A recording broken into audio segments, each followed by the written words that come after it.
Well, welcome back to a Sunday coffee vlog. I'm just kidding.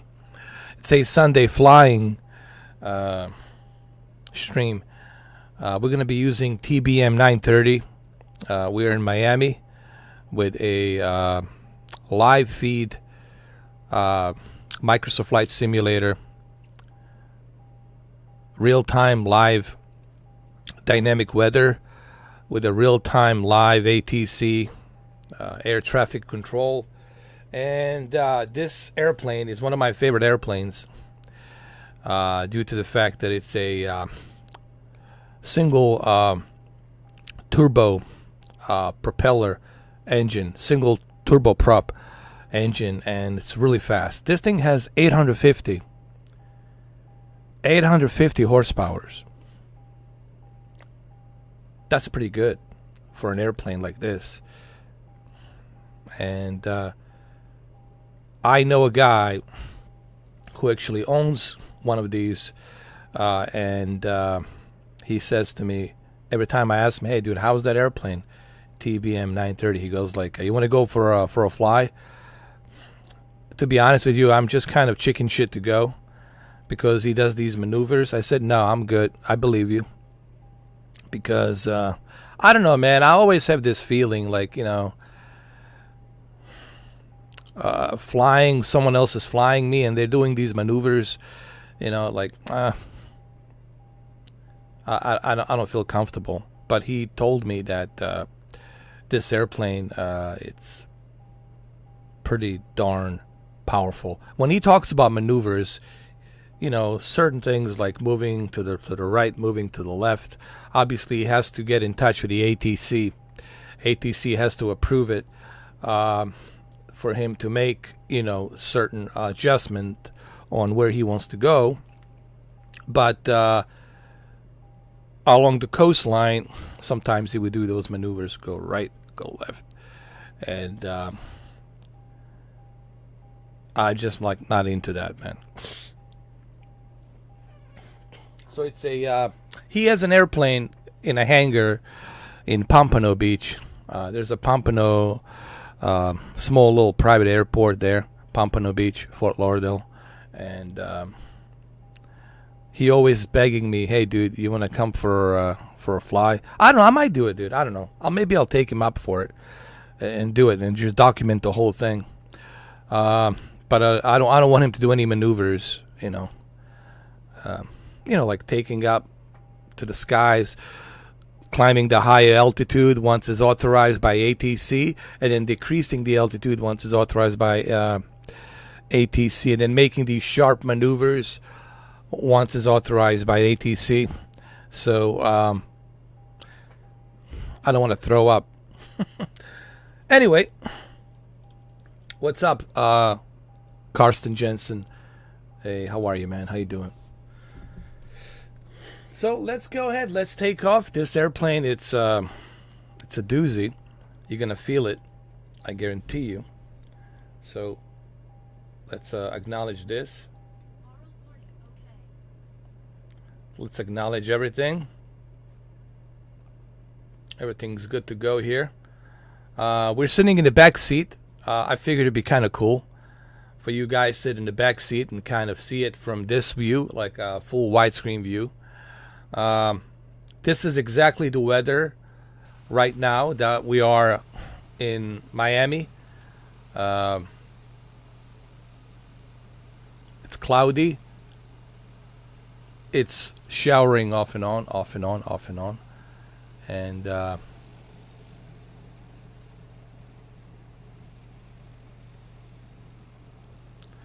let's go ahead. Let's do this. You're gonna hear this airplane. Let me just adjust the sound here a little bit so you guys can hear it a little bit better, like this. I really can't wait for you guys, and then use that controller, velocity controller, and start flying on July 24th. I think you guys are gonna have so much fun, man. And then great news is that there will be so many people playing this on a multiplayer Right now, it's limited to a PC, and PC obviously they're expensive. Uh, Speaking of a PC, I was looking this.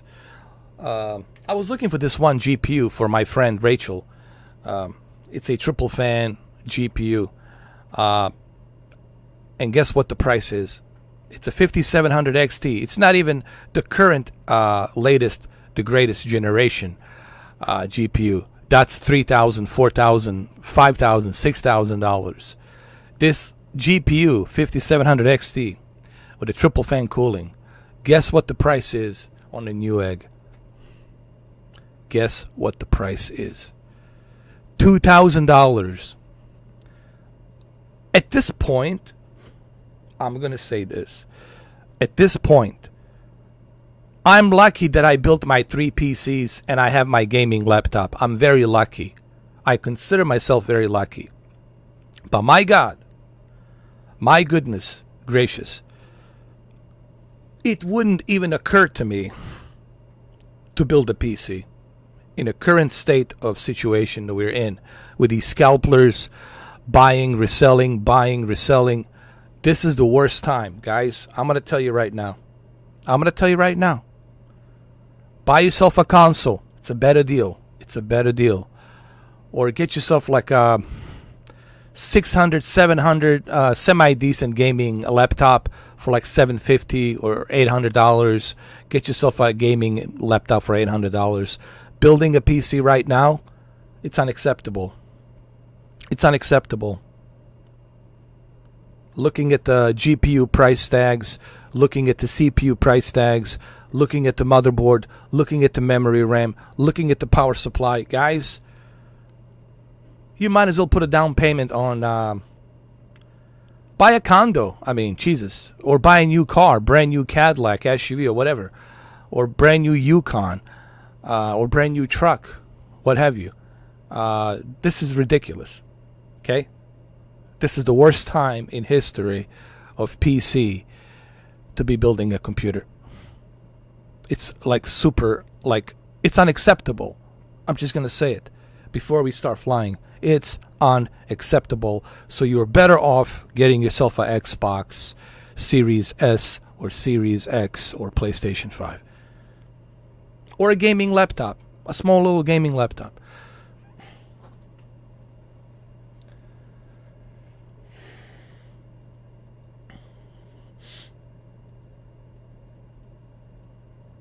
Well, that's awesome, Dark Poet.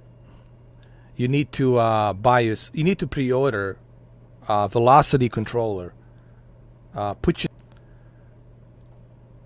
Jensen, you will be playing a. Hold on.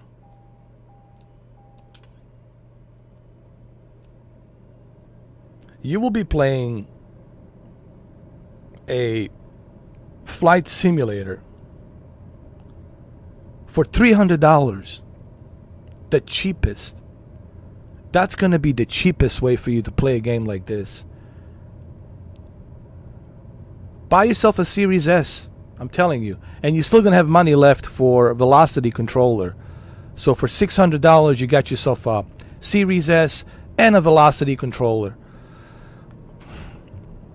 But you need to put yourself on pre-order right now before the scalpers, before these scumbags buy it and start reselling it for $1,000. This is the way things are, guys. This is the way things are. I mean, I have accepted it. This is the way the world is. Is the kind of a dog eats dog kind of a world. Fuck it, you know. You just have to accept that this is the way it is on the market right now. But I cannot recommend building a PC to anybody right now. When I look at those prices, I just cannot recommend. Now, the reason it's so bright is because there's a cloud. There's a big cloud over us in Miami. So, see right now.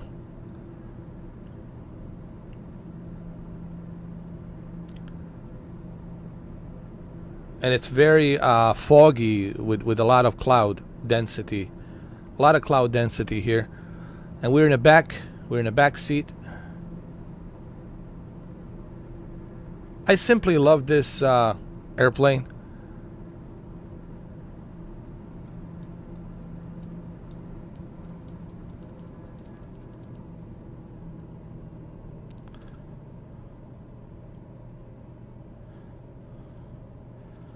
Do we have any lights over here? Can we turn them on? Hold on.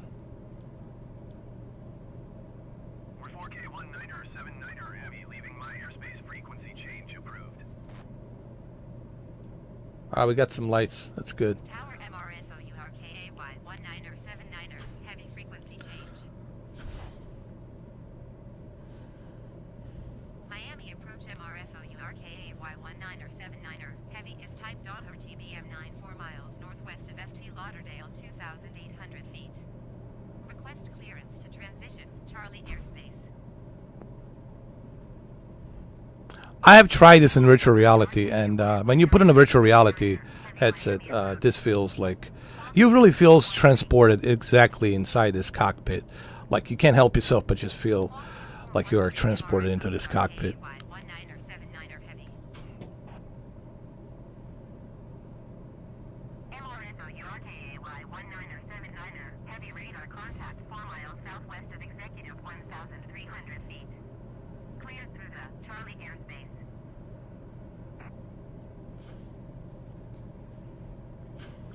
Charlie airspace, MRFOURKAY 19er 79er heavy.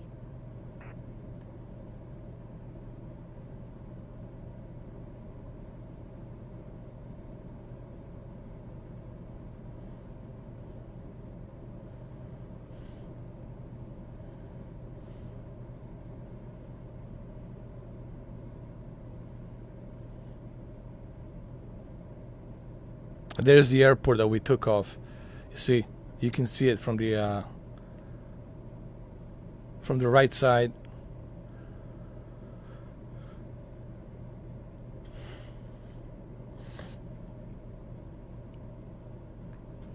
Because I just want to joyride here a little bit with you guys in the back seat, you know, to make it more realistic.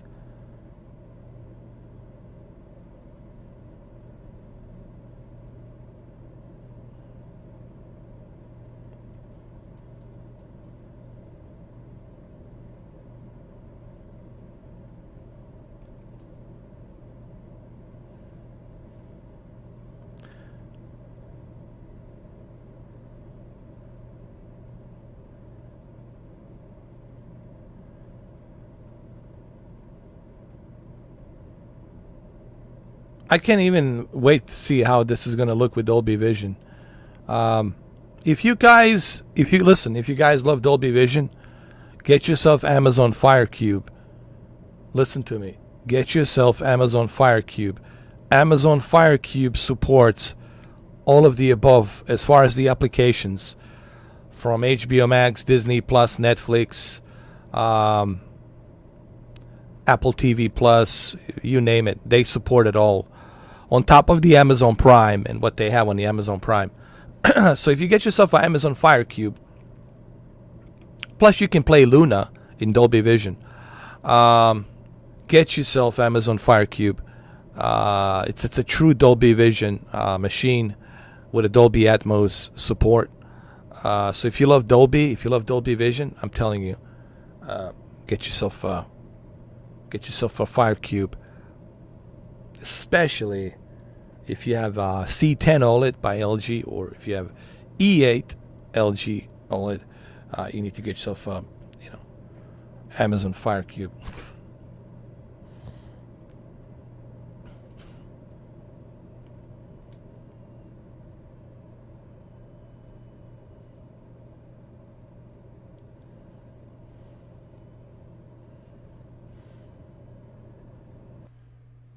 Oh, don't tell me my computer is going to... oh, no. My computer's taking a dump. Oh, my God. My computer cannot handle it.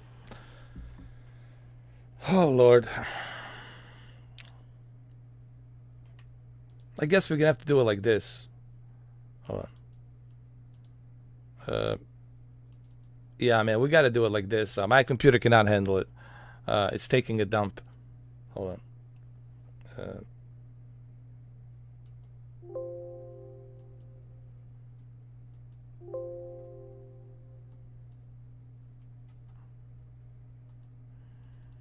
Okay, there we go. So let's click. I think I was pushing my computer too much. It was too real, you know. My computer was like, "Hey, dude, what do you think we are? Industrial Light and Magic? Come on, we're not Industrial Light and Magic. We cannot handle this. Are you insane?" I'm gonna try to target. I'll tell you what I'm gonna do. I'm gonna target 60 FPS. I'm gonna adjust certain settings, and I want to target a certain frame rate with 1080p or the 1440p. I wanna see. Okay, let me have a Series S, and I'm gonna try to customize the settings with 1440p with 60 FPS as if I have Series S, and then to see what the results are going to be. Sounds like a good deal? Let's do that.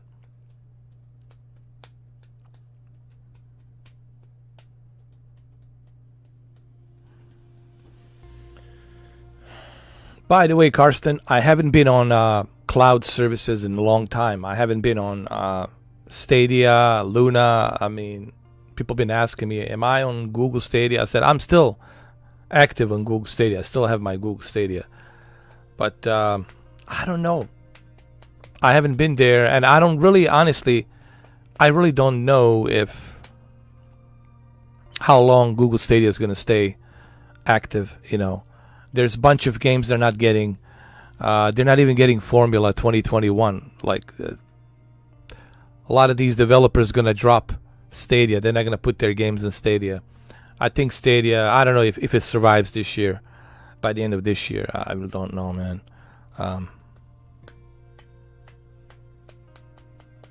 xCloud, it's something you guys need to keep an eye on. xCloud. Game Pass, xCloud.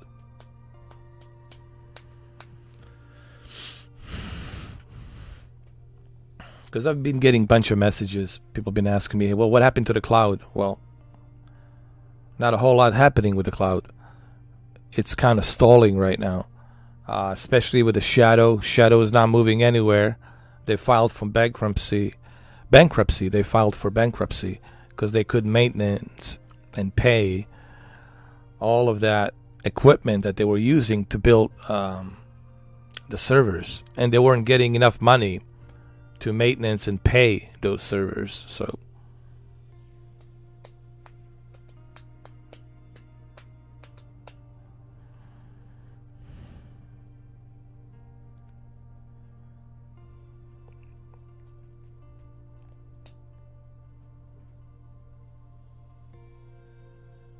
I'm gonna go ahead and fix this.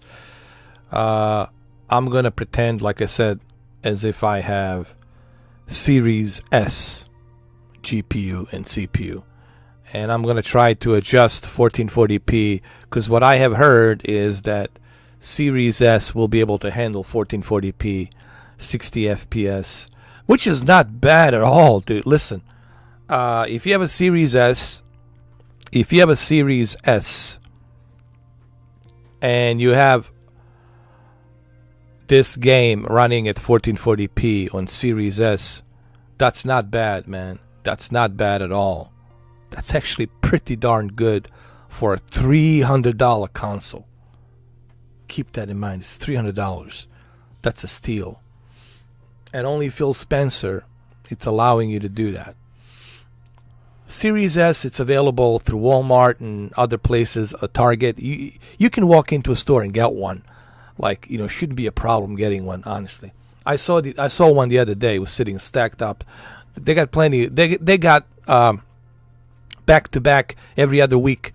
They get stock fully restored of Series S, and I think you guys should get one. I think I'm gonna get one to test flight simulator with both Series S and Series X. I really want to see how flight simulator run on Series S and Series X. I really want to see that.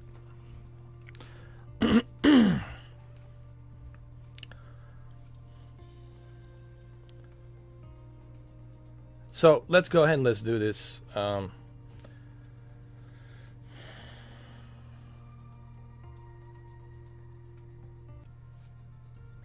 So let's pretend that I'm running. Okay, let's put everything to medium. And everything's rendered at 1440p. All right. So Series S should be able to handle 1440p at 60 FPS. And that's what I'm going to try to do here.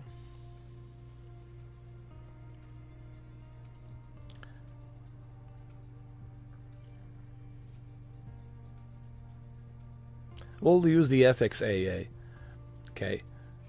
So just so we can get the anti-aliasing, let's pretend that, I'm really trying to run this on Series S. Okay. So let's do that. Everything's set to medium settings. My anti-aliasing, it's a FXAA. Filtering 4 times. We'll put the filtering at 2 times. How's that? Texture super sampling, we'll put it at off. Actually, let's keep it at 2. Terrain shadows, shadow maps, we'll leave it 768. Lens flare, keep that on. So we got everything running at fairly reasonable settings here with 1440p. That we should be able to get 60 FPS at 1440p here. So let's do that. I think these settings will definitely improve. Andrew Gods, I don't know.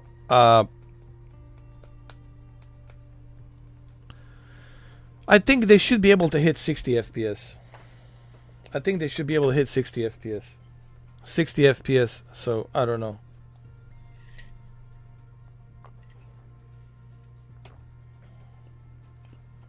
I heard that Fidelity FX AMD will be able to unlock the potential of AMD and RDNA 2 based architecture. Should be able to handle the hold on one second. I just gotta fix some.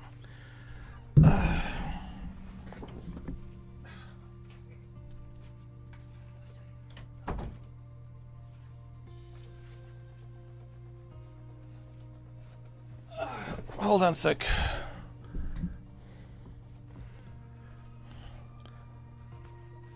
I heard that the AMD should be able to unlock and handle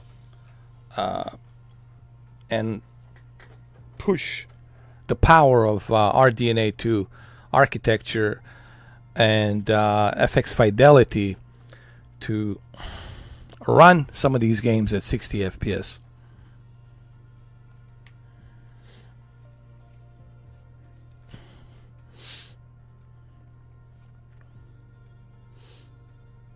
Yeah, Series X. We're not talking about Series X. I think you came in too late, Andrew. Let me explain what I'm doing here, so that way you understand. I'm pretending I'm doing the settings as if I'm gonna be running this on Series S, the little white console, not Series X. Series X is gonna be native 4K. 30 FPS, so that's pretty good for Series X to be able to handle native 4K at 30 FPS. Pretty darn good deal for that console.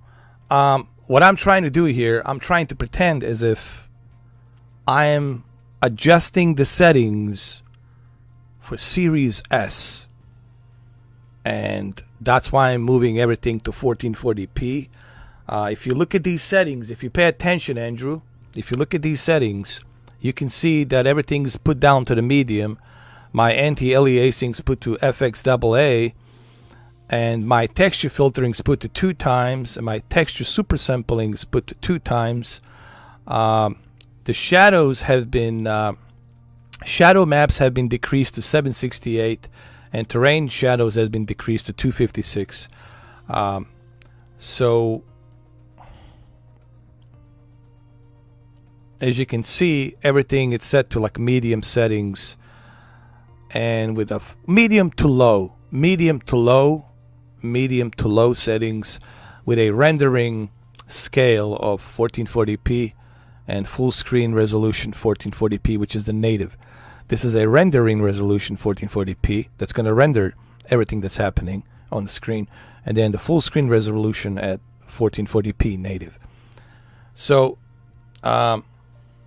that's basically what I'm doing. But as far as the Series X, I have no complaints. That's pretty awesome, dude. Native 4K 30. I mean, Andrew, you need to understand. You need to understand, brother. Even with the high-end PCs, people are having difficult time. Let me repeat this one more time. So I just want you to understand this. Even with super expensive PCs, they're having a difficult time running Flight Simulator with the ultra settings, native 4K, barely clocking 60. They're like maybe 50 frames per second, 52, 53, not consistent 60. They're having difficult time because this game, it's only using 4 cores at the moment. It's not using 8 cores or 12 cores. Asobo needs to work on that. So the fact that the Xbox Series X can play Flight Simulator at a native 4K 30 with HDR and Dolby Vision, my friend, that's remarkable for $500. And then Series S for $300 to be able to run this juggernaut of a video game at 1440p. I suppose 60 FPS 1440p. It's pretty amazing. You know, you guys have to be realistic. You know, I just want everybody to be realistic. You know, I've seen a lot of debates and people talking on the forums, and quite honest, everybody's talking out of their ass. You know, I don't mean to be a dick about this, but a lot of people talk out of their ass. Instead of being appreciative, hey, I should be appreciative of the fact that I can have something like this on my console for $500 versus me building a super expensive PC that's super freaking expensive with all the components and GPUs and CPUs to be able to run this, just this.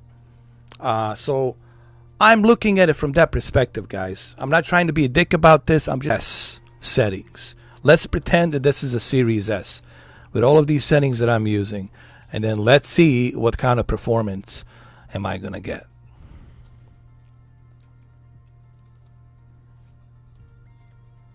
So let's go to the same place. Here we go. Start flight.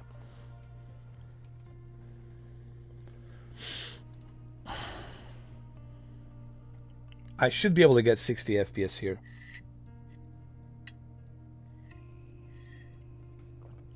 See, it's loading faster now. But keep in mind, there's also data, internet data. You know, that's going to be another factor that people are going to have to factor in. It's not just your GPU, your CPU. It's also the your data, the internet data. That's going to be rendering all of this from the Azure server. You know, you have to keep that in mind too. That's if you choose to turn on the data from the Azure to give you all the rendering of the terrain and buildings and real-time dynamic weather, real-time ATC, air traffic control, all of that. You know.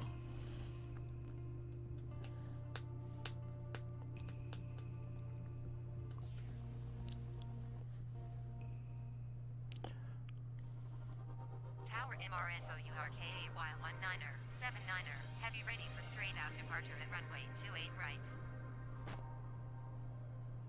We're 4K19er, 79er, heavy altimeter. Let's wait for everything to load up.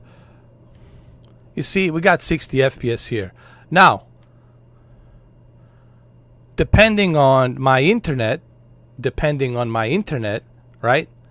And how well the data is being load up with the internet. If I turn the Azure, the world data transfer, if I turn that off, then this will be a super steady 60 FPS. But I'm saying something like this, you probably can expect to see.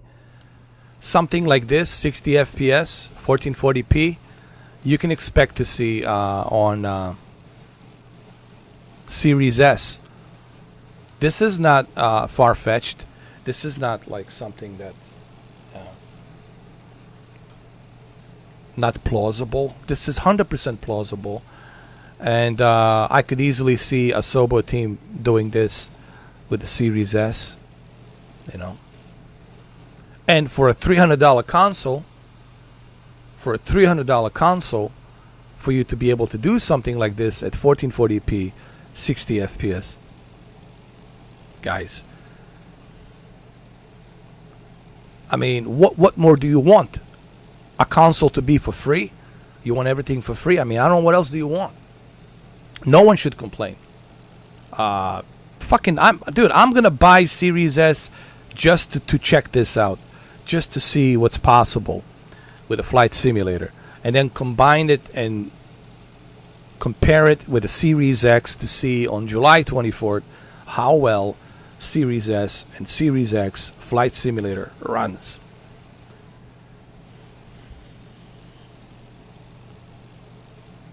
Now, the graphics are decent. They're not looking the best that they can look, right?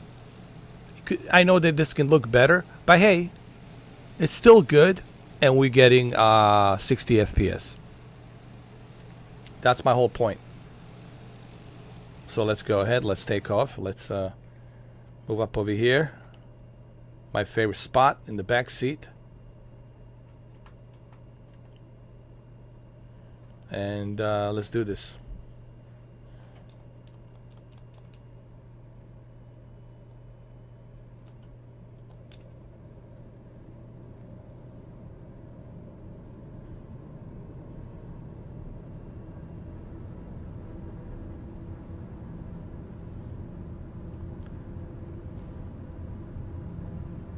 And this is going to be great. I think more people will prefer 1440p 60 if they do it on Series S like this.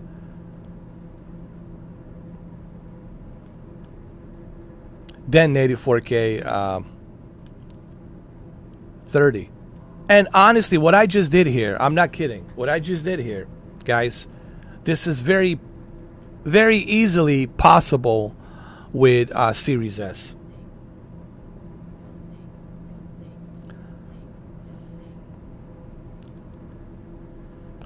I agree, it doesn't have to be 60 FPS, but it can be. That's the whole point. And I think the Microsoft should give option. I think they should give options for us to choose whether we want high quality 30 FPS or high performance 1440p. I'm simply saying Microsoft should, Asobo should give us that option. Are they going to do it? I don't know. But I think they should give us that option. I think that option should be available.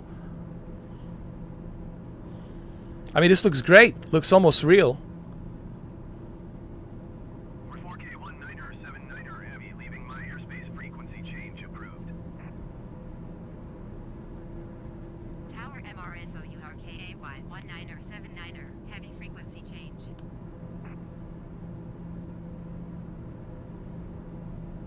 Miami approach MRFO URKAY 19er 79er heavy is type Dolby TBM 94 miles northwest of FT Lauderdale 1,600 feet.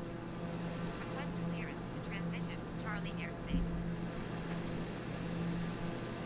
MRFO URKAY 19er 79er heavy Miami. So, this is something that can easily be achieved on Series S. I don't think Series S will have the option of high quality. I think Series S on the default will give you 1440p 60. But Series X should have the option. In my opinion, they should have the option of native 4K 30 and 1440p 60. I think they should give us that 100%. I have the Ultimate Edition, Premium Deluxe Ultimate Edition from last year. There's nothing wrong with this. Sure, the clouds are not looking the way they should look, like in real life, but it's still doable. It's still great. You know what I mean? This is still doable. I can easily fly like this, you know. And the reason I'm saying all of this, guys, because I don't think you understand. I don't think some of you understand what undertaking it takes just to run this on a PC. How much of juice this game is taking on a PC to get all the visuals and everything. And you still have to sacrifice the performance on the FPS.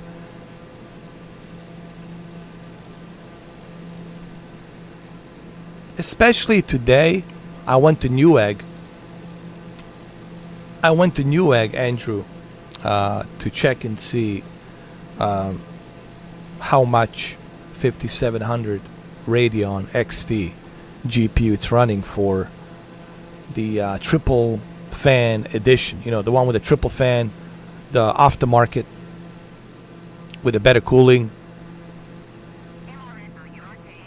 What do you think the price was, Andrew? What do you think the price was for a 57? We're not talking about brand new Radeon 6000 series. We're talking about 5000 series 5700 XT with a triple fan. What do you think the price was on Newegg? I just want you to tell. I mean, just give a rough estimate. What do you think? What do you think the price was? No, go higher. Go higher. I wish it was 1,000. Go higher.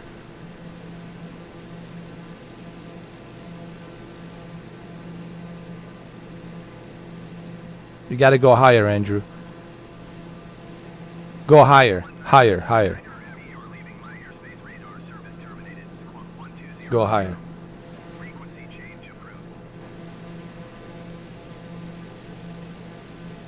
Log 1200. Frequency change approved. MRFO URKAY 19er 79er heavy. 2,000, yes. $2,000 plus shipping and tax and all of that jazz. $2,000 for something that's a older model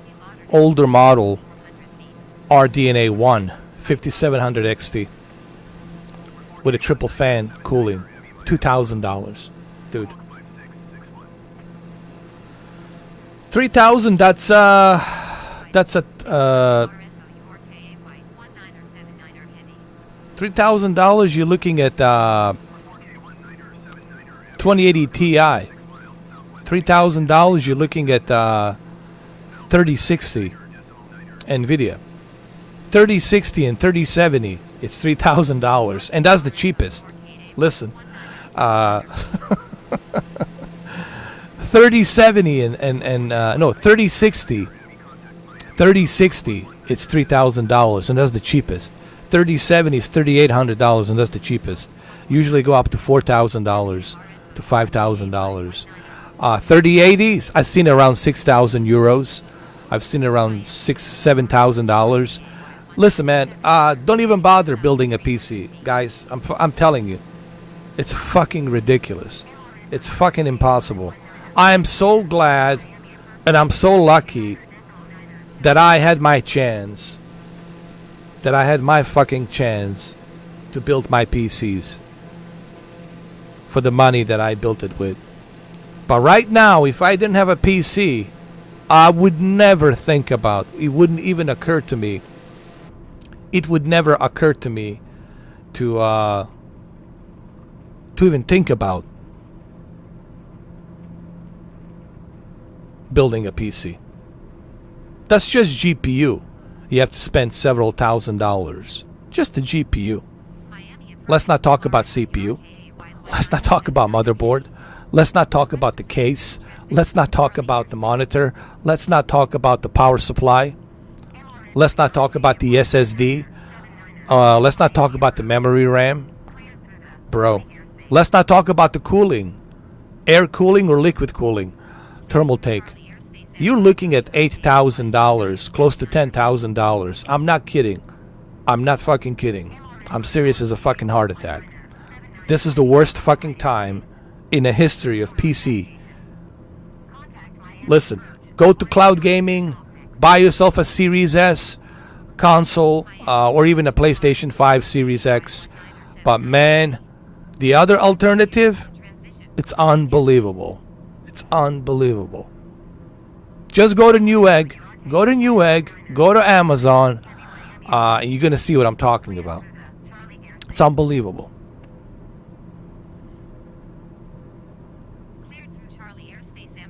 Yeah, Andrew, it's unbelievable.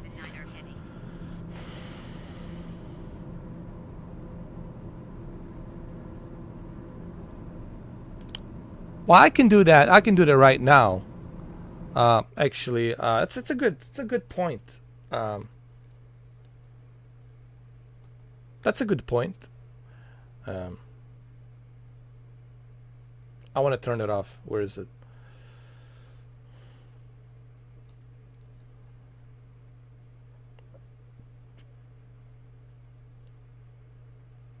I'm going to turn it off. I'm going to turn off the multiplayer. All right, let's see what happened. Let's play it offline. Let's turn off that too. Let's apply and save. And let's see what happens. Let's see what kind of roughly frames per second performance we can get here. I got my fraps on my monitor. You guys cannot see it, but I can see it. So let's see. What kind of performance we can, squeeze here.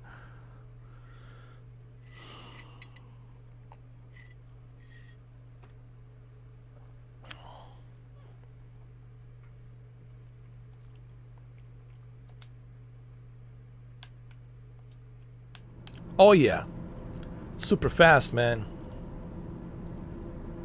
Super fast. Oh my God. It's super fast. Super fast. Super fast. Oh, help. Help. It still looks great, dude. It still looks great. It still looks great, man. Even without it, still looks great. Dude, it still looks great.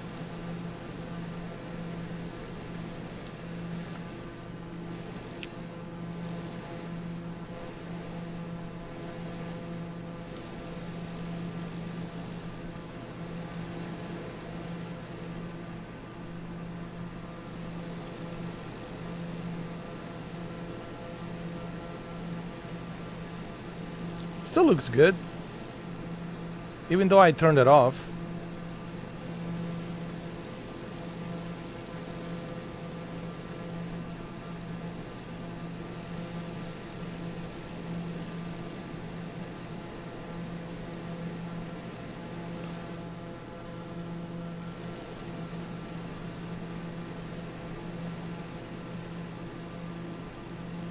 Now some of the stuff here has already been loaded. The data has been loaded up, so it stays here. But once I move to another place, the data will be gone.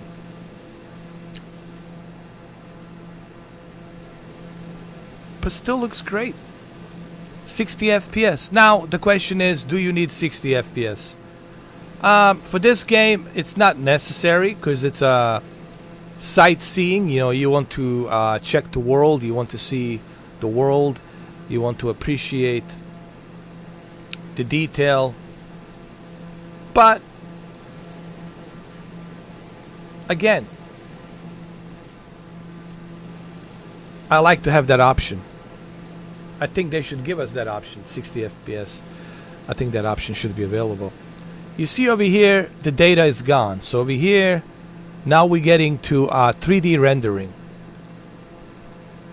3D rendering, there's no data here, so things are going to look a little bit different. But still good. It's still good. Even without internet, it's still good. You're building a new PC.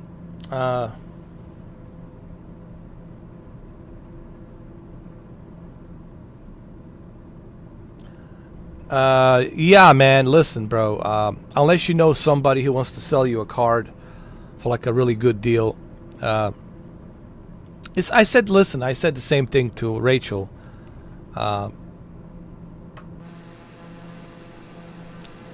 Building a PC right now, it's brutal.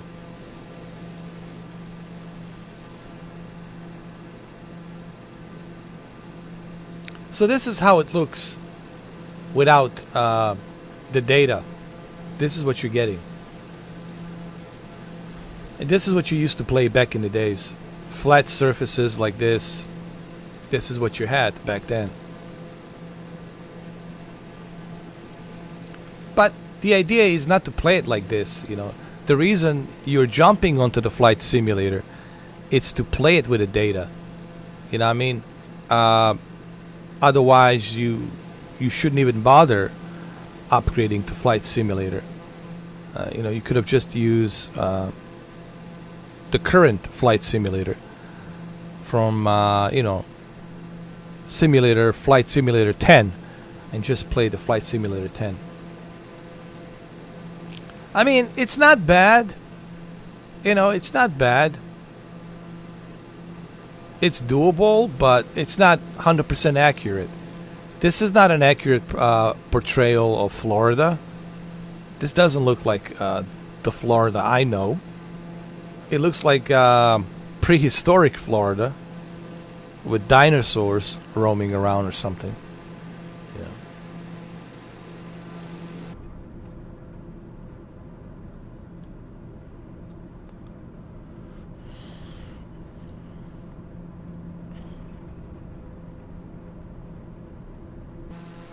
So let's pause right here. Let's pause right here, and let's go to the settings, and let's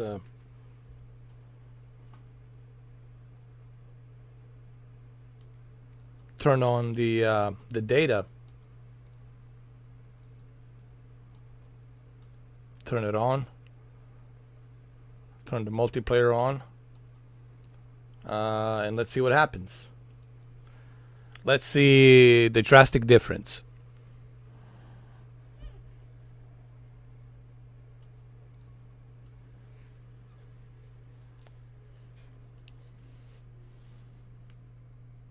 Oh, I have to get some more updates.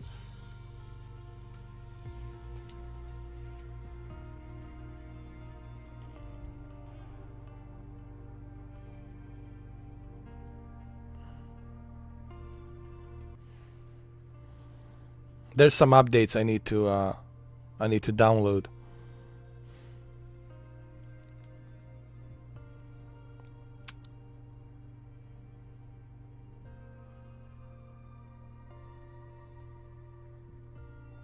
Well, yeah, this thing always requires data from the internet, and the whole the whole point of Flight Simulator, when the Asobo team approached Microsoft, and when they talked about the Azure or satellite imagery that can be transferred through the Azure's servers, this is the idea they had. And this is something that I think it works quite on Forza Horizon 5. I think Phil Spencer talked about this, Forza Horizon Mexico. He talked about this. He said, wouldn't be cool if we used the same technology we were using from the Azure onto Forza Horizon and have all of these same accolades implemented in Forza Horizon 5. So you can have a 100% accurate Mexico region. How cool is that? Like when you drive around the Mexico with Forza Horizon in this November, that's really that area. That's that area in Mexico. That's not some imaginary developer Mexico. Oh, I think this is how it might look like in Mexico. No, people who live in Mexico, they're gonna say, "Holy shit, that's my home. That's my supermarket. That's where Juan lives. That's where Pedro lives." So you're gonna know. You're gonna, like when you go to Mexico City, like you're gonna know exactly that circle in Mexico City, that downtown. So when you're driving, whether it be Baja California or Central Mexico, or visiting the southern part of Mexico, which is the jungle and the Aztecs pyramids, all of that stuff you'll be able to explore exactly. You'll be able to explore that with this technology. And that's why this technology is a big deal, And imagine if something like this is being implemented large scale with Rockstar. Imagine Rockstar makes a deal with the Azure and Microsoft. Imagine what a big deal that would be to have Grand Theft Auto 6. Let's just call it Grand Theft Auto World. Okay, Grand Theft Auto 6 World. And pretty much you can create your own character, and you can travel to other friends you meet. They can show you their place, you can show them your place, exactly where you live, where you are. You can show them the town. You can go and visit them, and you can go inside their car, and they can drive you around. They can show you certain parts of the neighborhood. Imagine that craziness. Well, is it craziness? It might be right now at the moment, but that's not fantasy. That's very plausible. It could really happen. The technology is advancing to that point that this is not some kind of like a fantasy. This could really happen. You could have a Grand Theft Auto world in that manner. Imagine that craziness. You're meeting people around the world, all over the place. Canada, United States, Latin America, Europe, Russia, Middle East, Southeast Asia, etc., etc. Pacific Islands, Japan. This is all like possible. And that's why this technology could change the way we play these massively multiplayer games. It could change everything.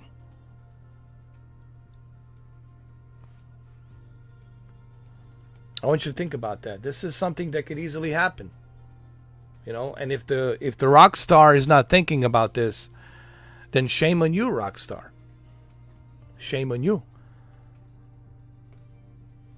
It's gonna cost you less money than to hire the actors to work on a story. It's gonna cost you less money to hire the actors. Think about this. They could have the real podcasts, the real radio, in the real internet radio they could have. Where you listen to the real internet radio, they could have a Sirius XM. You can subscribe to a Sirius XM subscription, and while you're driving, you're listening to it. Just think about the possibilities. And then, to go to the next level, virtual reality. And then you put on the VR headset. You see how far this is going? And this could easily happen by 2024, 2026, 2027, 2028. This is not far-fetched fantasy. This could easily happen. So I want you guys to think about that. What's possible with the Azure? What the Azure is doing here, what Microsoft is doing here, they raised the bar. They actually set the new standards. They opened the door for new possibilities. I wouldn't say a standard, but they opened the door. They opened the door for the new possibilities. 8 years from now, 10 years from now. I just want you to think about that.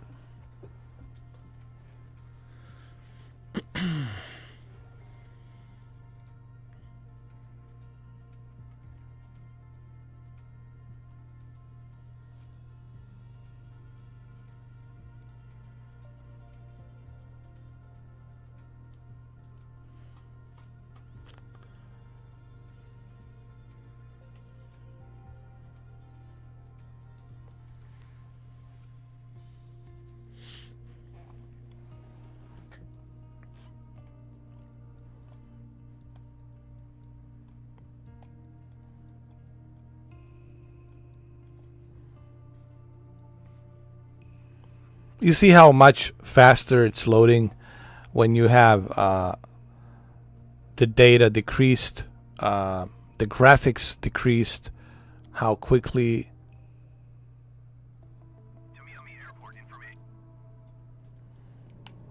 Miami approach Donner Alpha Sierra, X-ray Golf, Sierra Alpha is type Donner TBM 97 miles northeast of NT Lauderdale, 2,900 feet. Request, flight following. Sierra Alpha Sierra X-ray Golf Sierra Alpha Miami approach.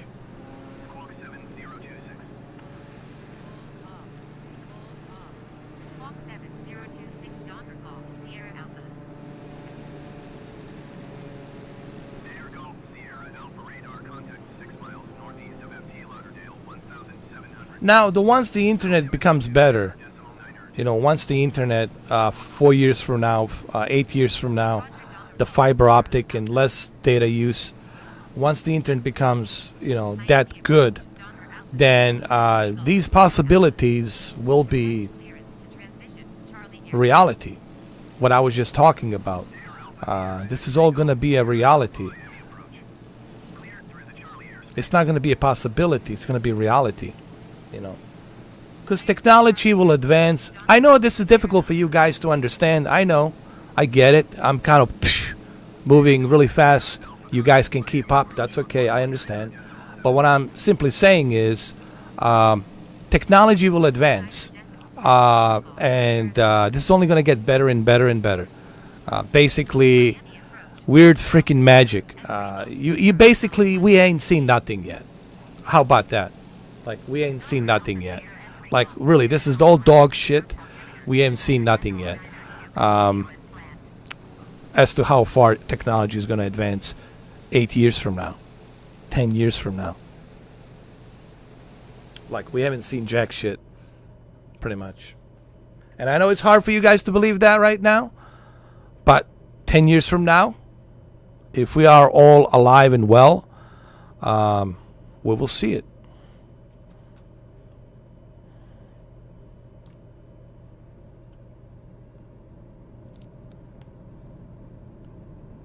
So 60 FPS, is it a big deal? I don't know.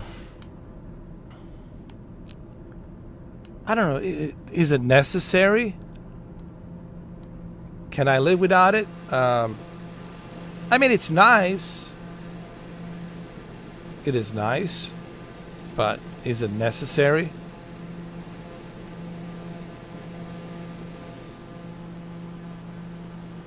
Okay, so let's pause over here for a minute. Let's pause over here for a minute, and then let's crank up the graphics. Let's crank it up, and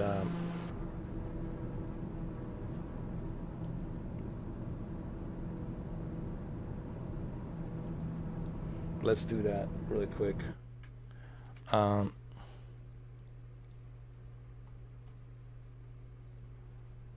So let's first crank it up to high end.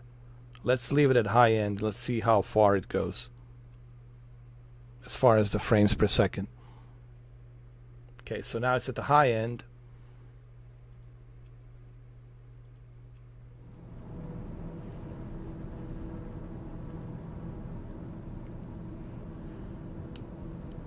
So I can see right here that I'm getting roughly 50 frames per second. Let me see. 50, 57, 53, 50, 57, 53. So 53 to 57 frames per second. At a high settings, 1440p, this is actually pretty darn good. This is actually not bad at all.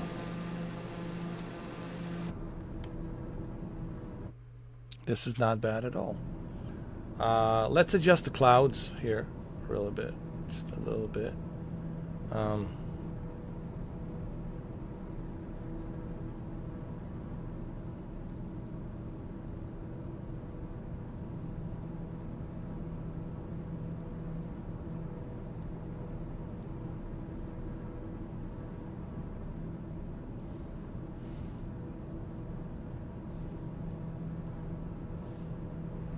And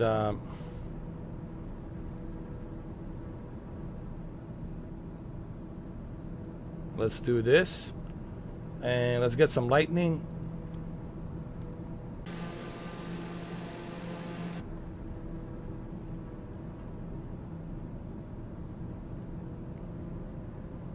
Hey, Reynolds John Baptiste, how you been, man? I haven't seen you, bro, in a while. How you been, man?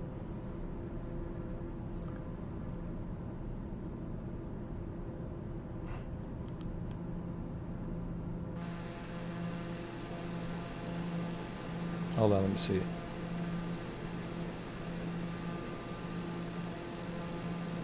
See, the data is loading the weather and all of that, so it takes a little time. So high settings, 1440p, 57 to 53, 53, 57. Well, I've been great, man. I've been good. I've been good. If you have been here, if you've been watching my channel, you would definitely know how I've been doing, bro. I've been busy, bro. I've been busy putting out videos, doing other things, you know. I figured you were busy too. What you been up to, bro?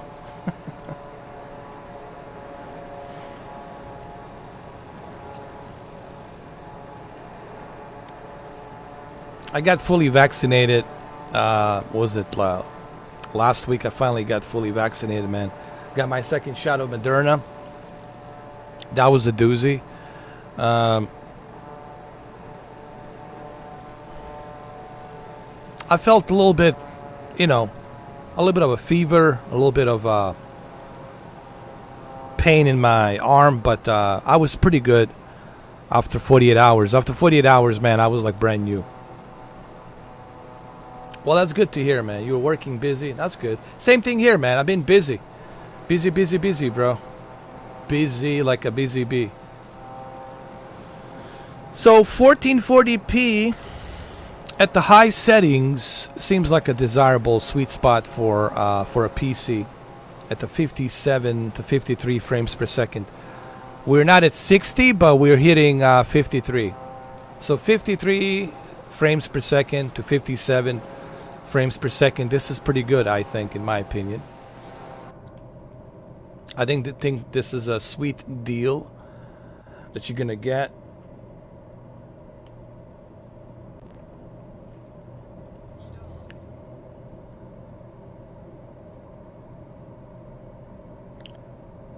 By the way, the new Madden's coming out. New Madden's coming out next month, but they still don't have NCAA. I was so upset, man. Reynold, I was so upset that they don't have an NCAA college football. And we asked for college football, man. I remember I went to the EA forums and I specifically asked, hey, what about the NCAA? Why don't you guys include NCAA? Still nothing on NCAA, man. They're not going to put it in, which is ridiculous. We should have college football next month on the, if they had made it, but they never made it, which is ridiculous.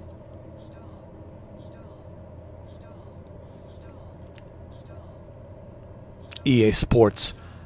EA Sports, I'm crashing. No! I crashed. Let's go to main menu.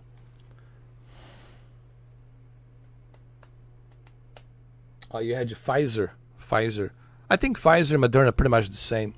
You get 2 shots. They pretty much act the same way. The first shot is the shot they give you to see if your immune system is going to recognize it. And of course, your immune system didn't recognize it. So that's why you don't feel anything when you get your first shot. That's why you don't feel any side effects. The only side effects you have is your arm hurts a little bit. The second shot is when finally your immune system's like, oh, we didn't catch this son of a bitch the first time, but we got it now. And they start, battling that son of a bitch. Pretty much is what it is. They're putting a virus inside of you to see if, a fake virus, if you will, to see how well your immune system's going to recognize it. So it's basically, think of these vaccines as a training officer that is training your immune system. Whatever comes next, something that your immune system doesn't know about, your immune system will be alerted due to this vaccine. So if some new virus comes in, this is in basic terms, in layman terms, okay? Not in a Fauci technical medical language terms. This is in a basic terms, so every Joe, Mary, and Johnson and whoever can understand what we're talking about. So your immune system will recognize whatever that next big virus is, or flu or whatever. It's going to recognize it. It's going to battle it. Think of it like a protective missile system put in place. If something enters the air, gets shut down if it's not authorized. So it's kind of the same way. It's training your immune system to battle these new viruses. So that way you don't catch a virus. Make sense? That's the whole point of these vaccines. Instead of listening to all the technical jogger from Fauci and others, they're all talking medical language. And nobody, even I, have no fucking clue what they're talking about. But now, you can explain it, and that's what they should do. If you are professional, I get it. You are fucking professional, and that's your professional field. But you should explain things to majority of people in basic layman terms. In basic terms. And that's the problem. None of these things are being explained in basic terms. They're being explained as medical technical jogger. They all go in front of a microphone, in front of the fucking camera, and they're just talking in a medical jogger language. They're not talking in basic layman terms. Basic, I just wish that they would do that. With everything. Everything should be explained in basic terms. That's how you train people. That's how you train somebody. How does the carburetor works, right? You want to explain in the basic terms the mixtures of the fuel. How does that work with the pistons? First, they need to understand the basics. Why do you need the fuel? Why do you need that inflammatory fuel in there to begin with? So you got to start with the basics, man. With everything, with a television, with everything. It should be baby steps, basics, in order for you to understand something. And no one's doing that anymore. That's why everybody's clueless. That's why there's a lot of dumb people. Because people just listen to the echo chamber. They listen to the fucking echo chamber without even understanding the basics of what it is. And this is why we have this society where people don't know what the fuck's going on. They're clueless. Because nobody wants to learn the basics. You know.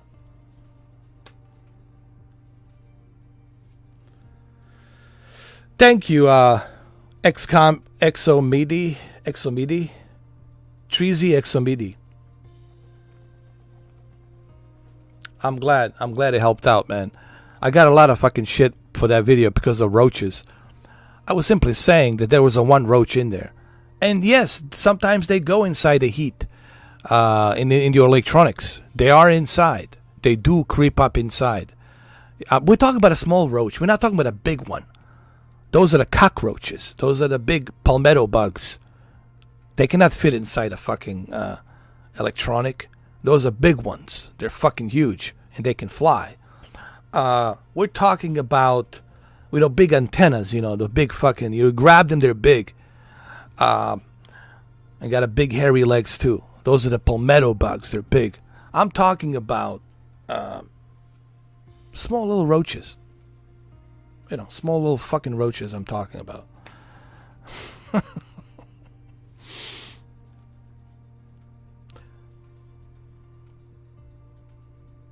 I'm doing good, man. How you doing, Brendan? I'm doing good. I'm doing a short little live stream today. I'm just kind of like covering some things here as far as the flight simulator, giving people some idea on... let's go to the Air Force Base. Hold on. We'll go right here. I'm just kind of giving people some idea on what they can expect from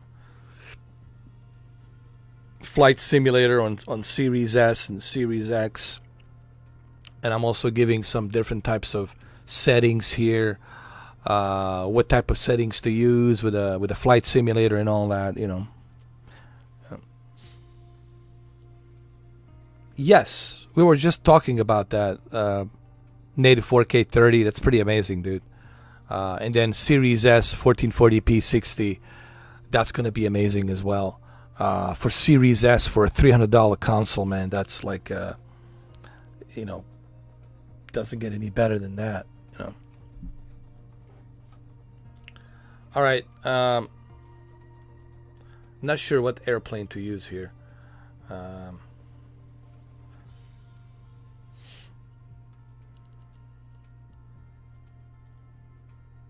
I'm still debating. I'll go with Skyhawk, man. I'll just go with a Skyhawk. Go with a Skyhawk. Yeah, we'll go with Skyhawk. Simple to use. Skyhawk, and let's go.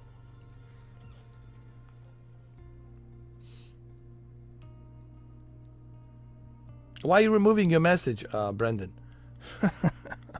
I already read it, bro.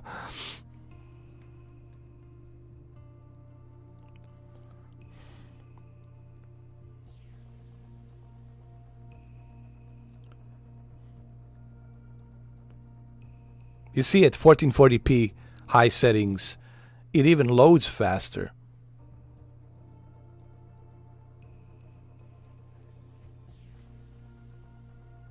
What are you fixing?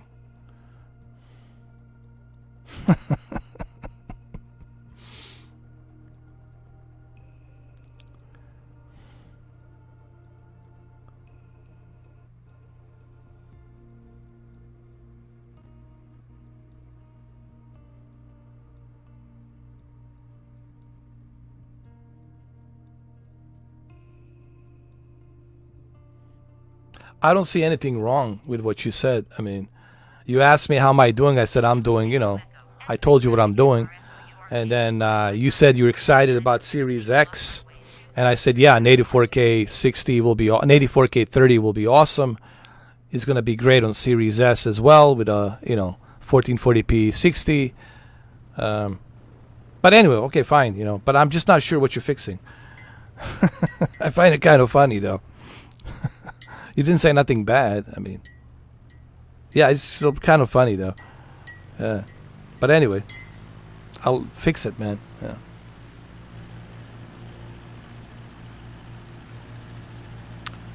Well, Brandon, I don't know if you remember last year. You probably don't remember last year. Last year, I purchased Premium Deluxe Edition on August. What was it? August 20th or something, August 18th, I can't remember. I think it was August 18th. And I had all kinds of problem downloading the game, you know, I made bunch of live streams, I made bunch of videos on it. And I specifically purchased Premium Deluxe Edition because Microsoft told me if you purchase Premium Deluxe Edition, it will be automatically included. It will be automatically included with Xbox version. So that's why I purchased Premium Deluxe Edition. Back then, last year, August 2020. And I made a bunch of videos on it. Yeah. So I already have that. So that's why I purchased it, you know, for that reason. So that way I don't have to worry about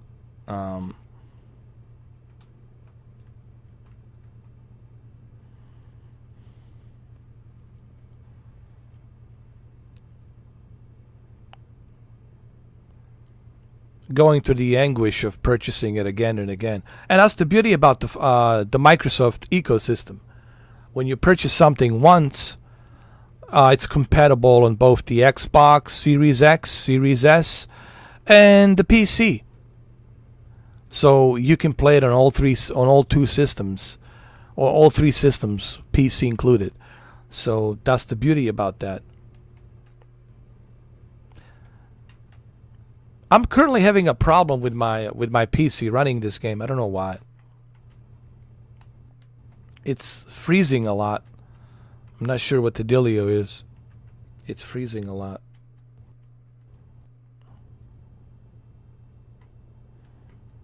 I mean, I don't know. Do you really need those airplanes? Do you need that Boeing 747? I mean,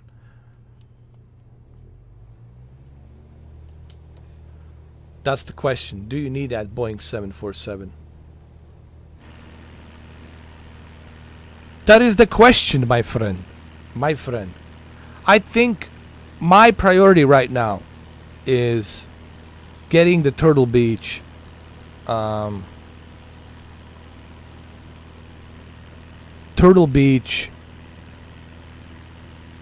velocity controller right in front of my OLED, and then having that full-blown experience of a flight simulator.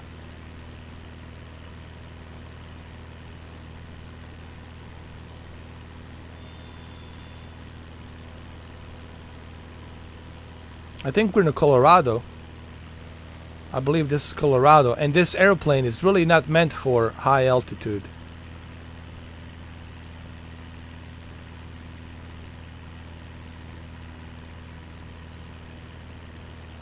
I made a mistake. This airplane was not meant for high altitude.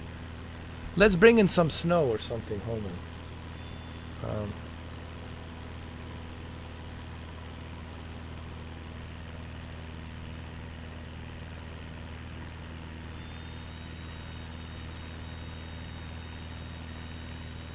Oh my God. Denver Center MRNOURKAY19er79er. Heavy is type Stetson Kiteoff 1 miles west of Kilo Tango Echo M3 9,500 feet. Request flight following. Hold on.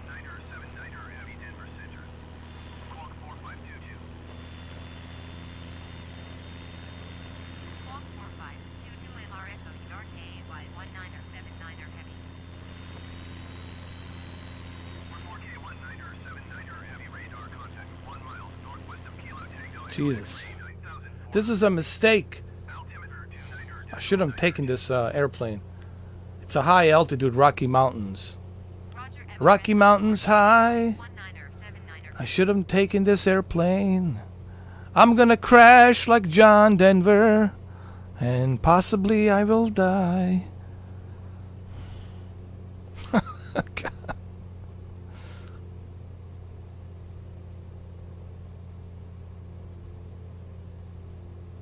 Yeah, it's velocity is pretty awesome. Velocity wheel, velocity controller from Turtle Beach is truly remarkable.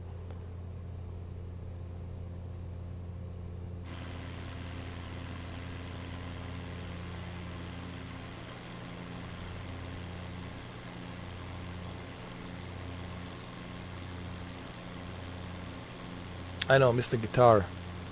Yes, John Denver. Oh, Rocky Mountain High. That was, what was it? No, he sang a song about Western Virginia. Western Virginia. What was it? I forgot the name of that song. I know John Denver wrote a song about Western Virginia. We're gonna crash here, man. Forget it. We cannot do it. Like John Denver. We're gonna end up like John Denver. This was a mistake. Hold on. We gotta get a new airplane. Wait a minute. This was a mistake. We gotta go to the Grand Canyon.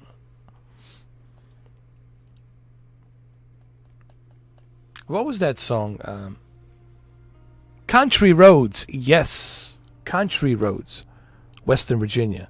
Yes, yes, yes. Country Roads. What the hell is the name? How does that song go? I forgot. How the hell does it go?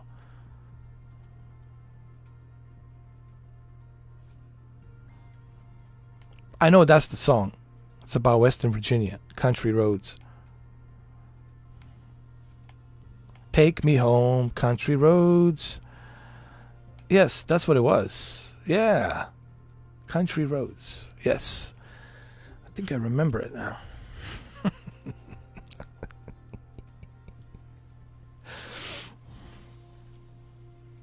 All right, we gotta get something better here. We need a Grand Canyon, man. We need a Grand Canyon, bro. Sedona, Flagstaff, Sedona. Okay. We can go here. With, let's see. With something more powerful. Something like a jet. Yeah, it'll do it. This right here.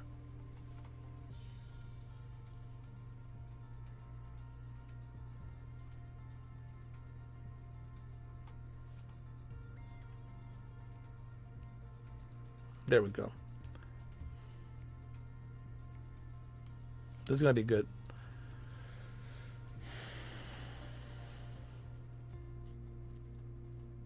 Yes, Top Gun DLC Maverick will be available on November when the movie comes out for Thanksgiving. The Maverick's coming out for Thanksgiving. Perfect time for Thanksgiving on an IMAX theater. You can watch that. And then when you see the movie, you'll be able to play Top Gun Maverick on a flight simulator on your Xbox Series X or Series S.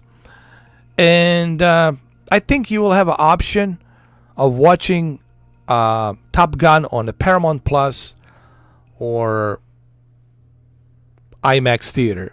But I would suggest that you watch it not at home from Paramount Plus. Go watch it on in a movie theater in IMAX. Everyone's already vaccinated, so don't worry about it, man. You'll be fine. Oh, me too. I'm gonna go. I'll bring my mask with me just in case. I don't want to be, bothered with anybody. I'll just put that fucker on. I don't care. I'll have it with me. I'll put that mask on. I always take it with me just in case, because I don't want to be bothered.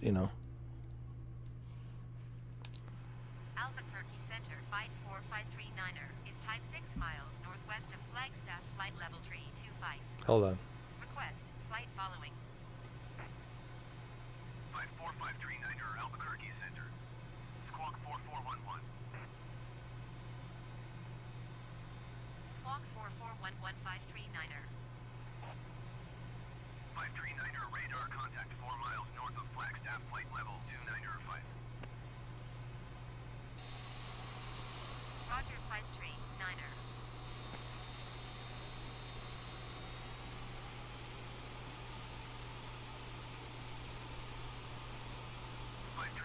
Contact Phoenix approach on 126.375. 126.375 for 539er. I believe we're in Arizona, Flagstaff. 4539er, Phoenix approach. Continue as planned.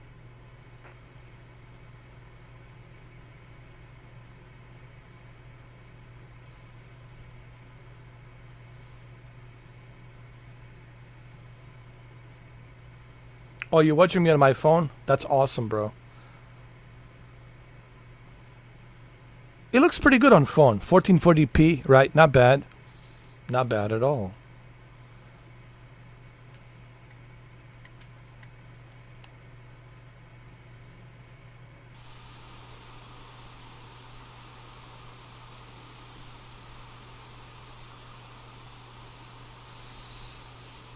You know, I would like to see B-2 stealth bomber. I would like to see a B-2 stealth bomber, but they're never going to release that because it's a highly classified. That airplane, it's highly classified. They cannot show you the dashboard. That airplane requires like 4 people to fly it, and they have a toilet in there. You can take a shit, but you have to sleep on the floor. The B-2 has been used in Libya, Serbia, been used in many different conflicts. It's the most stealthiest bomber ever, B-2. Yeah.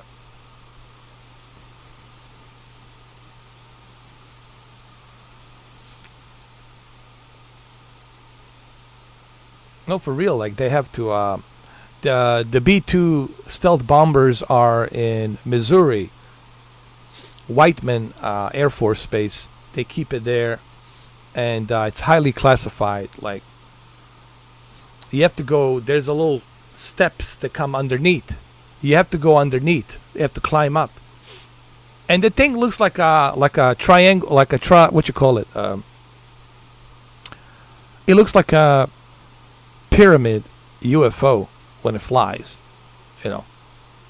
But they can go up so far up in the high altitude, like 60,000 feet, 70,000 feet. They can go way up high, and they use those airplanes for secret missions to bomb the shit out of some locations, you know, where the enemy is. That airplane, it's $2 billion. $2 billion. Yep, 2 billion. So, if you're flying one of those, well, in Broken Arrow, I think they were flying a B-2 in a Broken Arrow, and not only did they crash a $2 billion airplane, but at the same time, they the warhead, the nuclear warhead, was missing. That was a good movie, by the way. Broken Arrow. Broken Arrow was pretty good, by the way. I like that movie. Here we go. A little bit of a Top Gun. Are you guys ready for Top Gun? Here we go.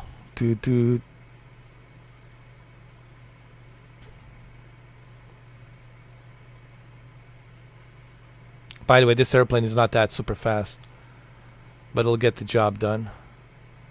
It'll get the job done. It's not that super fast.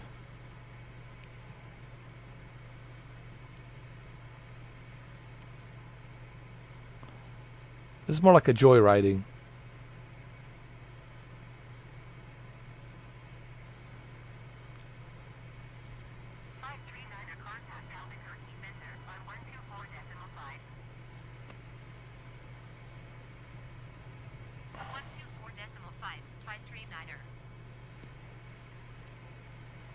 Albuquerque Center 54539 10,000 feet. But that's pretty much documented, Brendan. I think a lot of people know about that. What they don't know is what's inside. And these pilots are sworn secrecy. They cannot talk about it.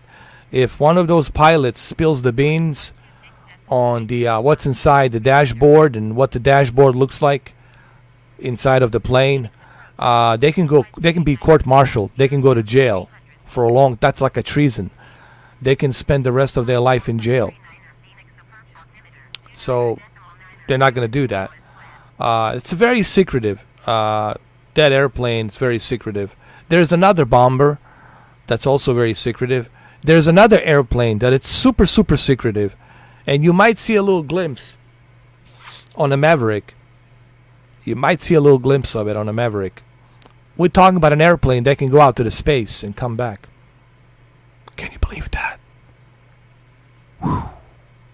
Holy shit, I just spilled the beans. I just spilled the beans. Think about that, bro. An airplane that can go to the space, come back. Holy shit! Now you're talking about a Space Force. Now you're talking Space Force big time. Look, man, no one's gonna fuck with us. The truth is this. We got how many bases around the world? How many warheads around the world? How many navies around the world? How many Air Force bases around the world? How many satellites around the world? No one's gonna fuck with us. Everybody knows better. You know. Unless they want to suicide. You know. That's the one way of looking at it. So, yeah, we're the most powerful, and that's all there is to it. End of story. China can kiss my ass. Russia can kiss my ass. All these other countries can kiss ass. Really. And I'm saying this in a nice way. They can kiss ass because they know better who's playing God. Who's got the biggest wielding stick. We do. United States of America, we have the power to destroy this planet within 48 hours. Within 48 hours, the planet is gone. There will be nothing left alive. We have that power. We have that capacity to do that. So what are you going to do? And the President of the United States always has a guy with him that has these football codes. Call them football codes. In his briefcase. There's a guy always with the President. No matter where he goes. Whether he goes, take a piss here, take a piss there. Goes for dinner here, dinner there. There's a guy with a briefcase. And he has the codes. And these codes, he can access them at any time. And then he can be taken to a doomsday airplane. A doomsday is the worst case scenario, Air Force One. It's called the doomsday. He can survive for weeks, for about 6 weeks. He can withstand the radiation and the blasts and many different things. So the president can be safely taken to a secure location, underground facility where he will survive and run the country from there. So, guys, we're the most powerful. That's all there is to it. That's why Putin shits his pants and it's acting nice to Biden. It's acting nice. They're all fucking acting nice because they know better. They know who the real deal is. That's us, boy. America. America, boy. Anyway, that's it. That's all you need to know. Moving on.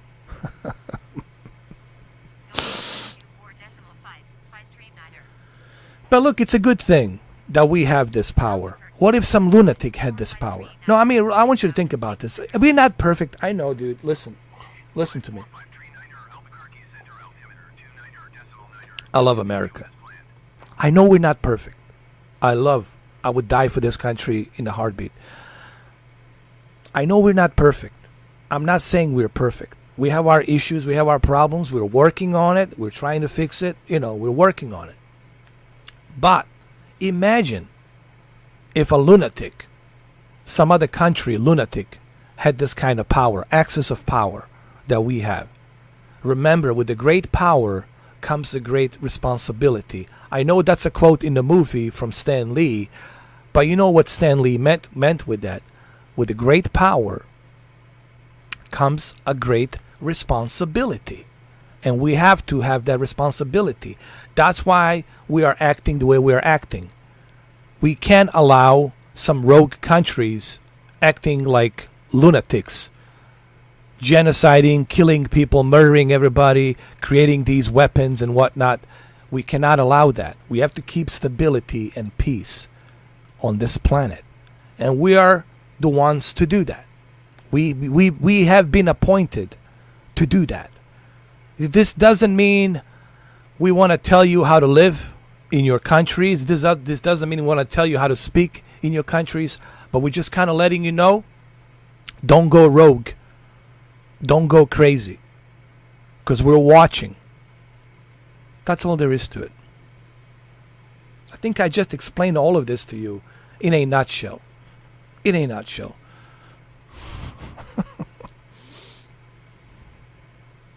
By the way, we're in Arizona. My God, this looks beautiful, doesn't it? This looks beautiful. Look at this. This looks fantastic.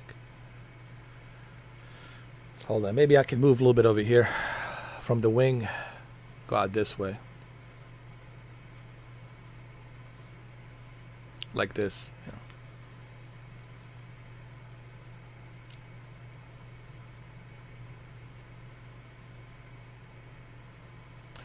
So, if you have a semi-decent PC, use the 1440p resolution with a high settings. I think 1440p high settings is perfect if you're going to be running this on a PC. I think it's perfect. It's going to be good.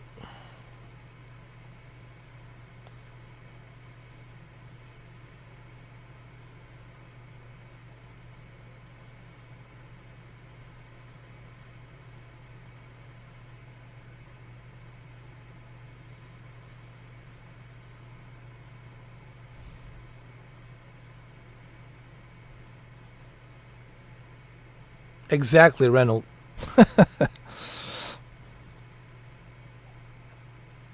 The real snake. Yeah.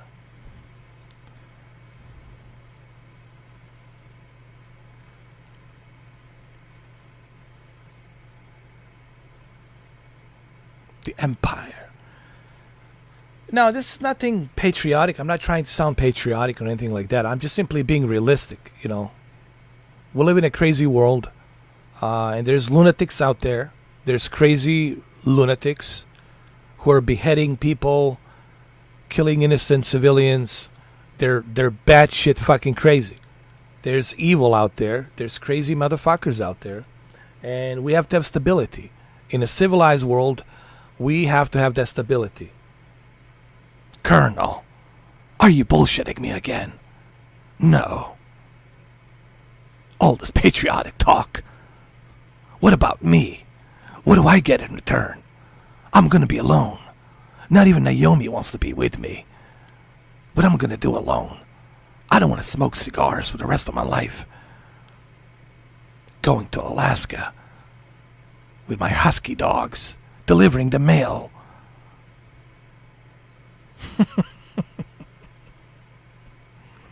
Reynold, my snake voice will never go away.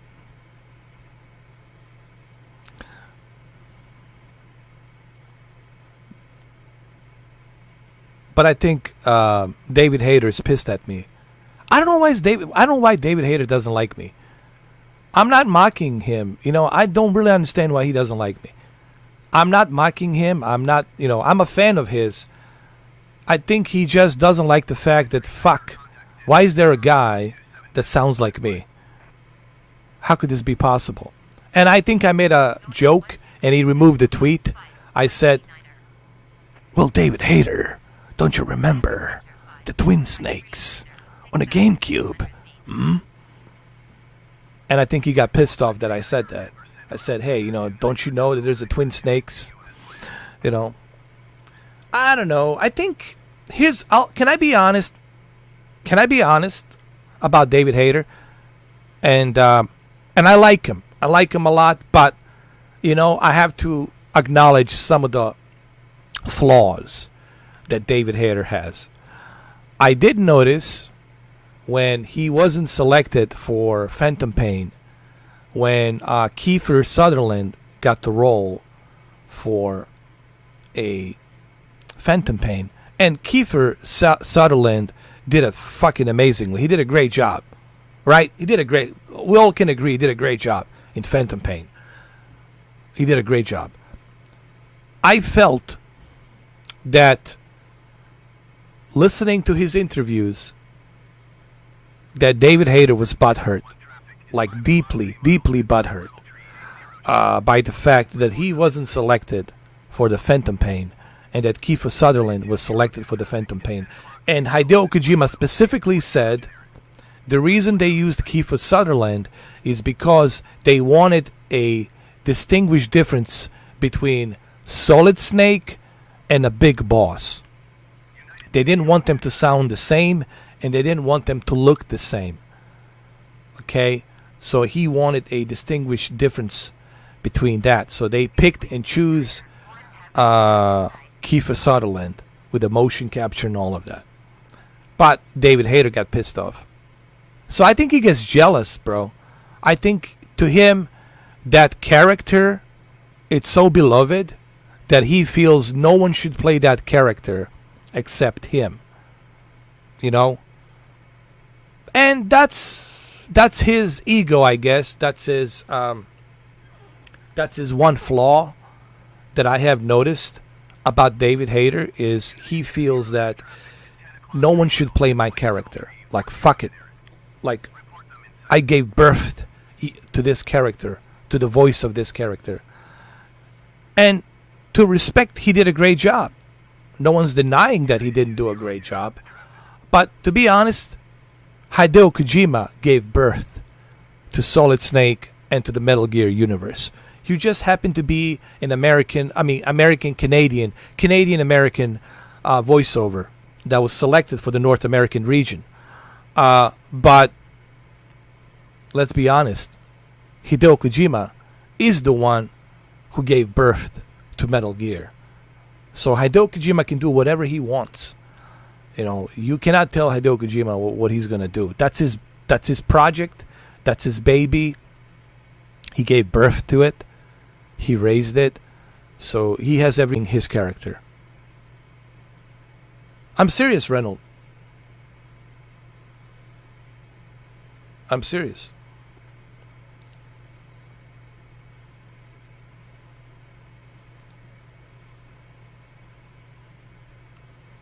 I can fly anywhere, dude. Anywhere.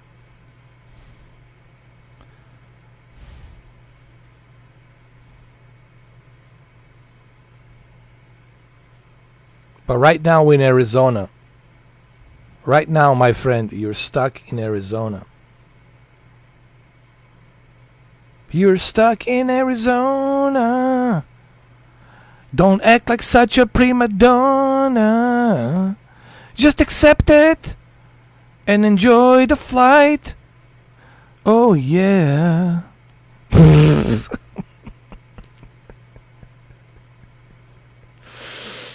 Oh, good Lord.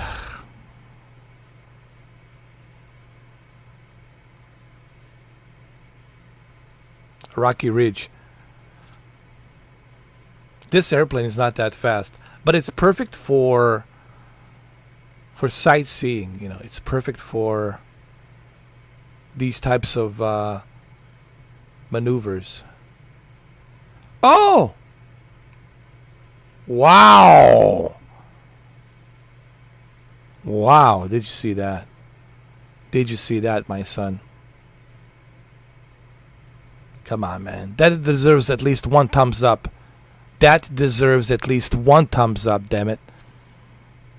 That was a dangerous stunt. Even Tom Cruise is texting me right now, says, holy shit, man.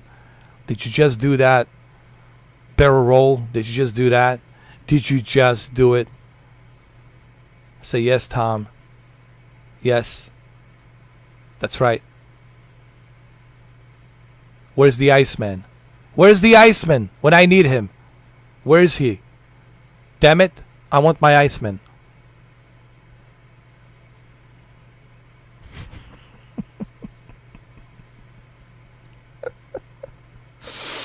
What's up, guys? Are you sick already, or?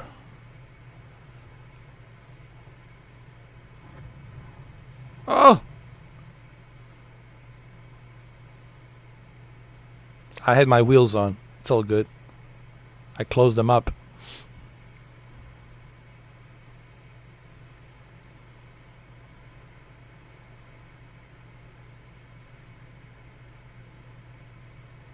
This is an old airplane.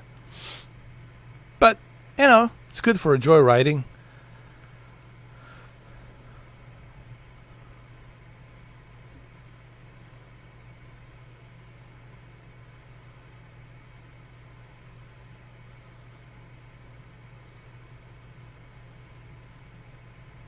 Thank you. Grincito.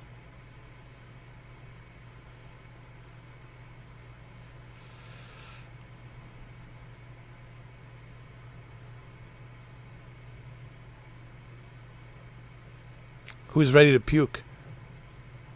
Who is ready to puke?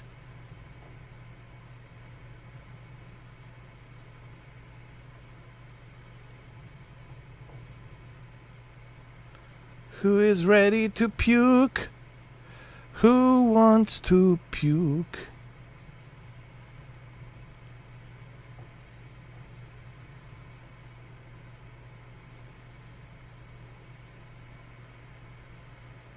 This is really Arizona. I'm not kidding.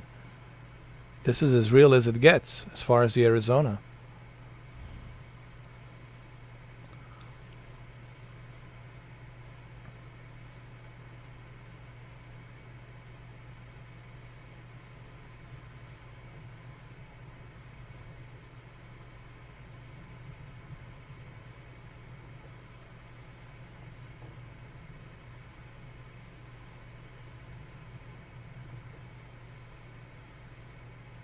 Oh my lord.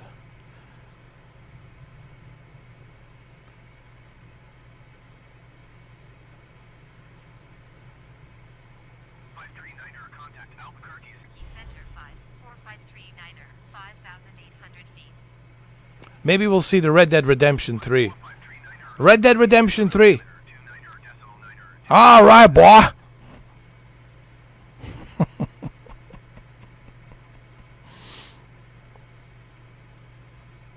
Albuquerque. This is New Mexico.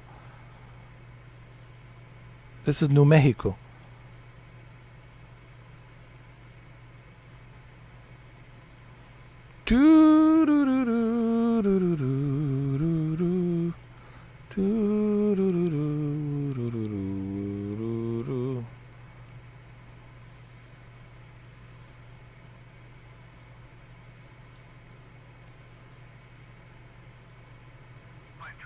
Contact Denver Center on 127.55. Going to 127.55, 539er. Denver Center 54539er 6,000 feet. 54539er Denver Center altimeter 29er.9er to continue as planned. Only problem is I don't like Red Lobster. So much for our friendship.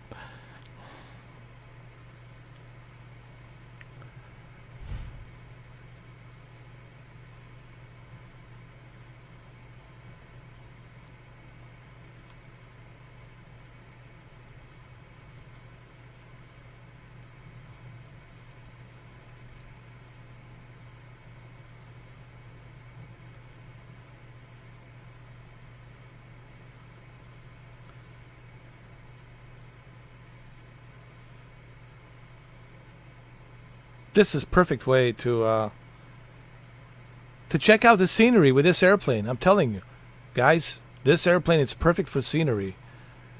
If you want the scenery, well, there you go, man. Look no further than this. You know what else we need? We need a bunch of jet fighters, bro. We need F-14, we need F-16, we need F-117, we need F-18, we need F-35B and C. We need a Harrier. We need a bunch of airplanes. Maybe with the Maverick DLC, maybe we'll see more of that. Hopefully. All right, Bryce. Thank you for being here, man. I appreciate it. Thank you. Hold on. Let's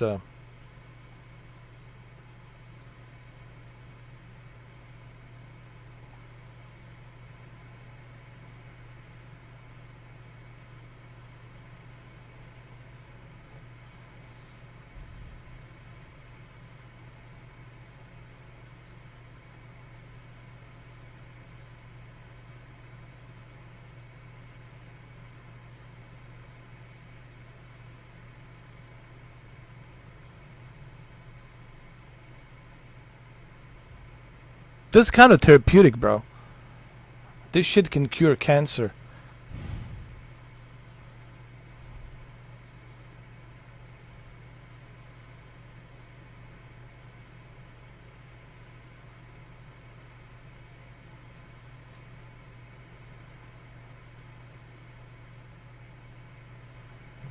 Oh!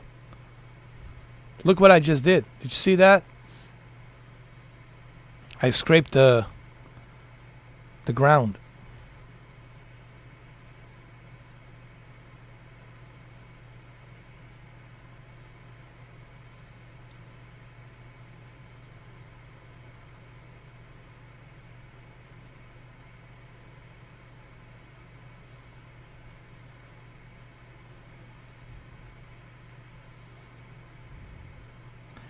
Sweet home, Western Virginia. What the fuck was that? Did you see that? Dude. What the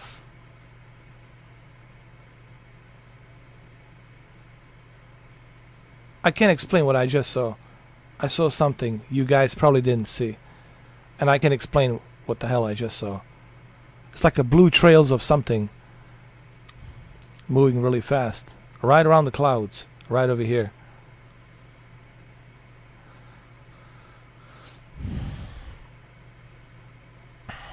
This is all in real time. No, this is all in real time. I'm not kidding.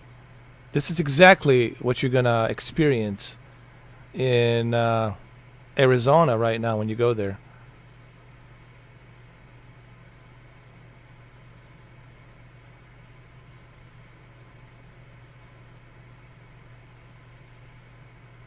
Hold on. Wait a minute. I want to get a little bit closer to the cockpit. To the cockpit. To the cockpit. To the cockpit.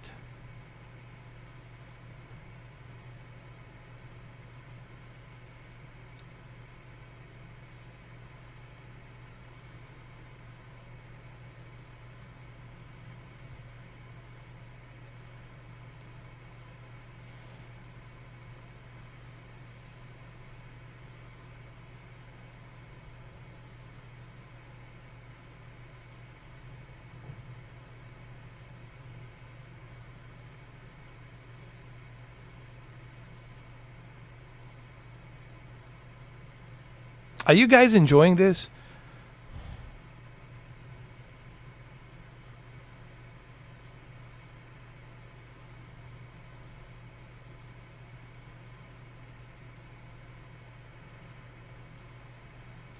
Oh my goodness. Wow. Oh my goodness. Oh my Lord. Who's flying the airplane? Dude, who's flying it, bro? Someone needs to fly this thing. Bro, who's flying the airplane? You?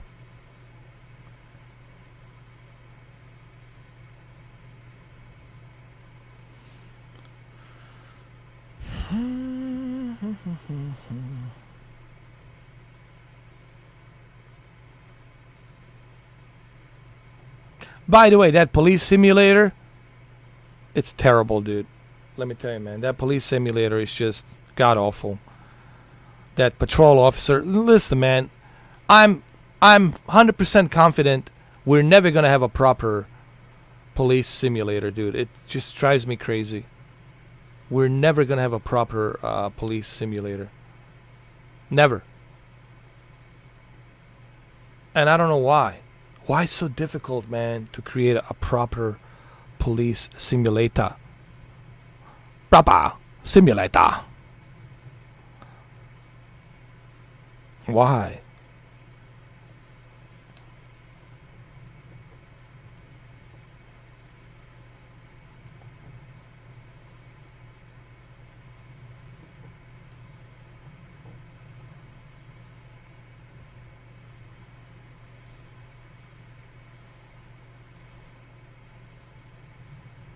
Are we creating a Top Gun or what? What are we doing here?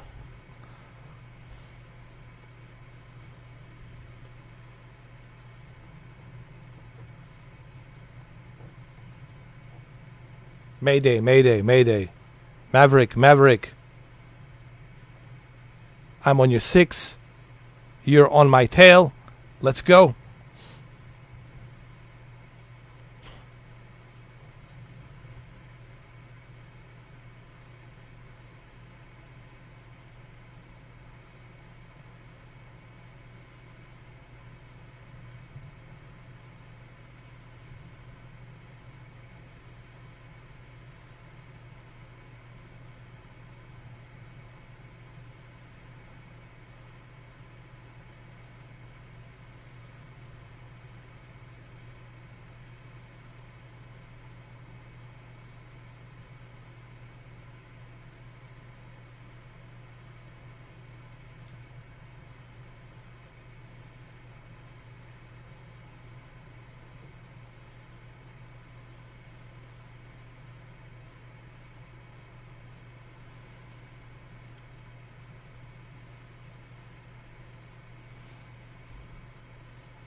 Look how that the opening on a cloud, the sun is beaming just on that one spot.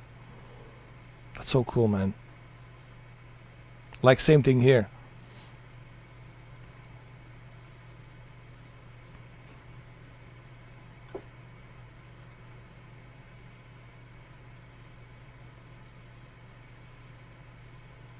What the hell is this?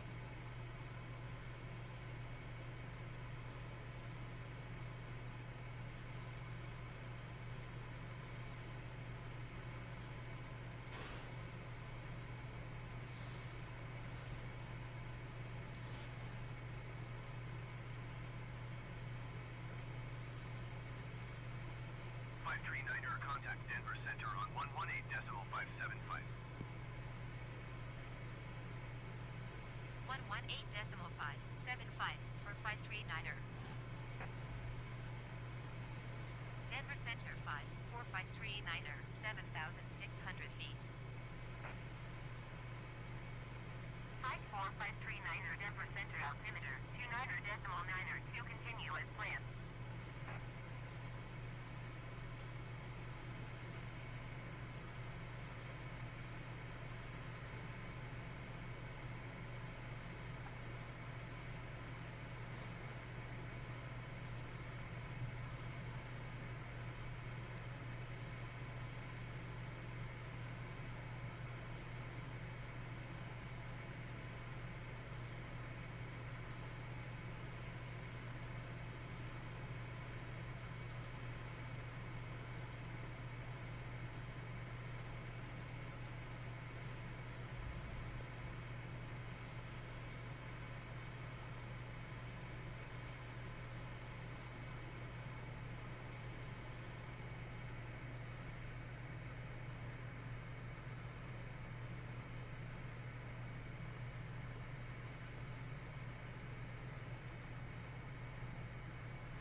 Contact Denver Center on 127.55.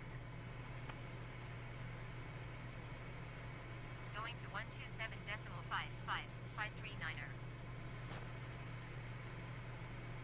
Denver Center 54539er, 10,700 feet. 54539er, Denver Center altimeter, 29er.9er, to continue as planned. So how many of you guys gonna purchase Series S? I think you should purchase a Series S $300 console for this, just for this alone, and for Forza Horizon 5. Halo, well, if you like Halo Infinite, you like. If you don't, that's fine. But I think you should get that $300 console just for this, man. I can't wait to see everybody on the Xbox with multiplayer start playing this, dude. Like everybody jumping in and playing dogfights, you know, with the jet fighter fights in the air, dogfights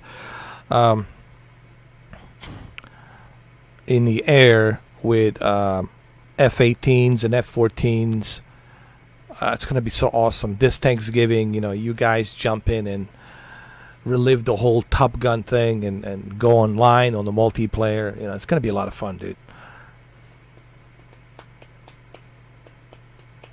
Hey, what's up, Extreme Gaming? How you doing, man? Happy Sunday, bro. Happy Sunday. The only thing is you came in a little bit late. I'm going to have to call it quits pretty soon. I'm just doing a short live stream. We talked about the settings for this game, and we also talked about 1440p, 60 FPS that important on a flight simulator, and I was customizing my own settings to mimic what Series S could do with the 60 FPS at 1440p. And we also talked about a bunch of other things. Nah, don't worry about it. You know, it's all good. I wasn't planning on doing this, you know.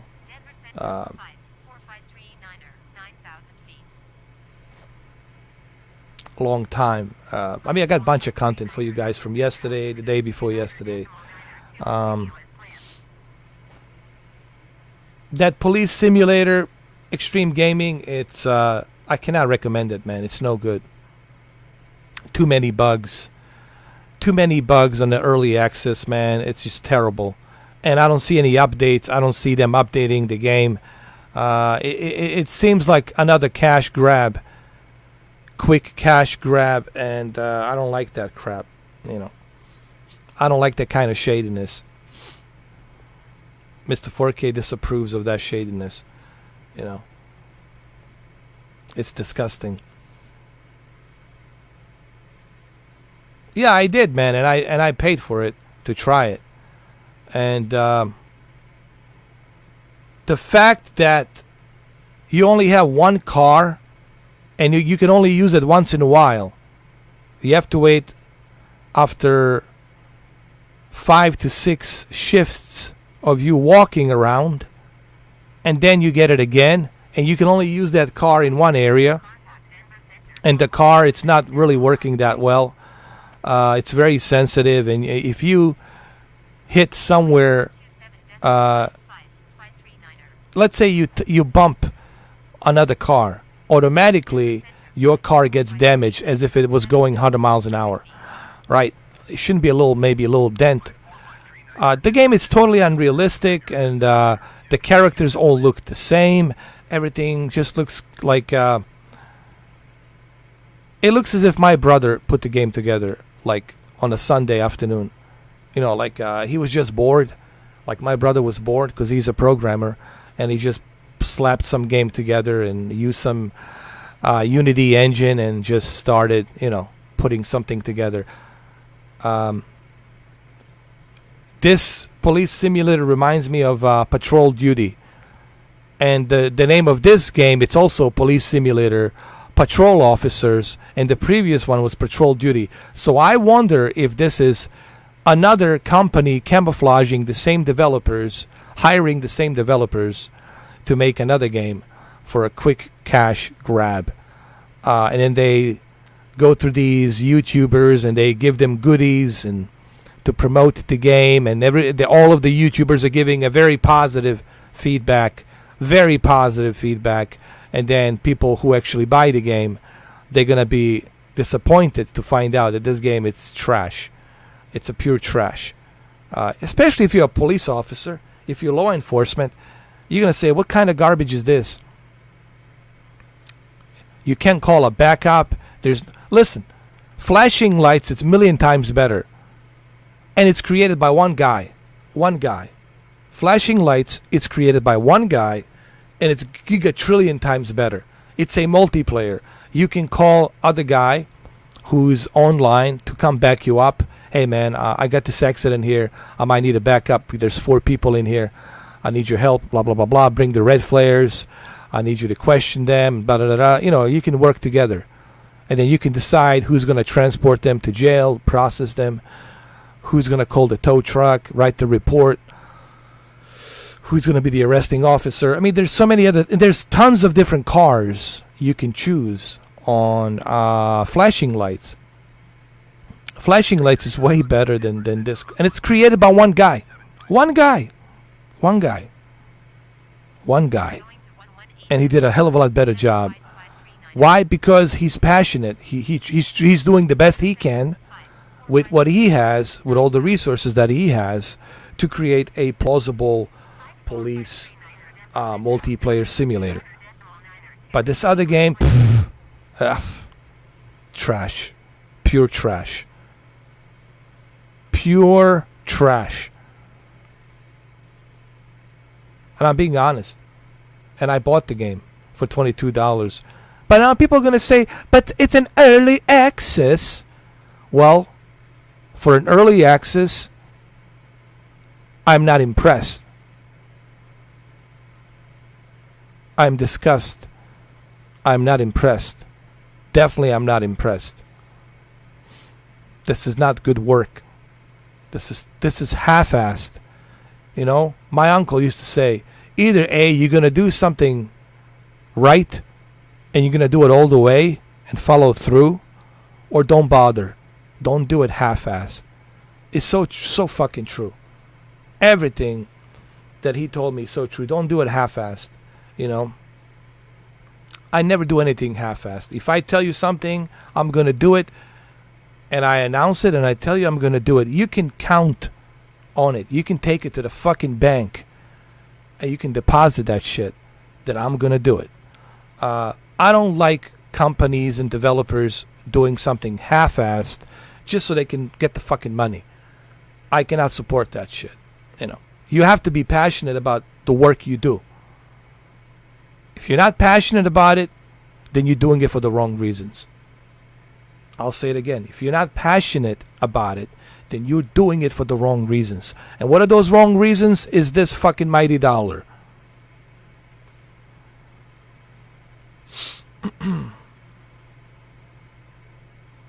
Yeah. This is Italian airplane. And this guy, it's Italian. Italiana.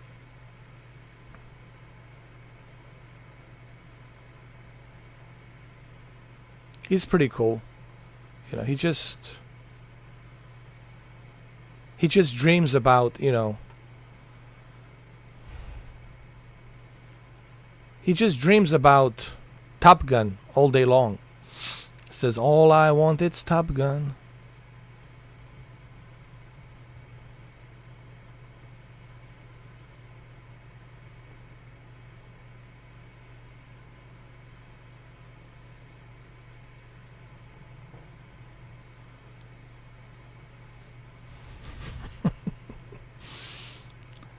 This airplane, it's not used anymore.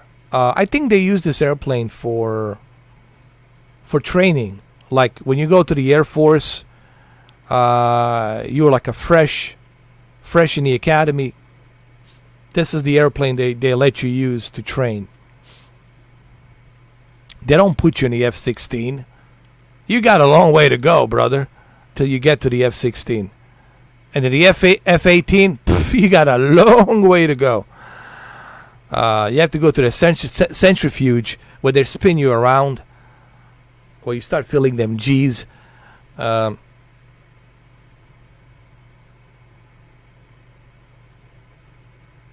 it's a nice little airplane for maneuvering and stuff like that. You know, it's all right. See, that's him, and there's nobody there. Tom Cruise left the building.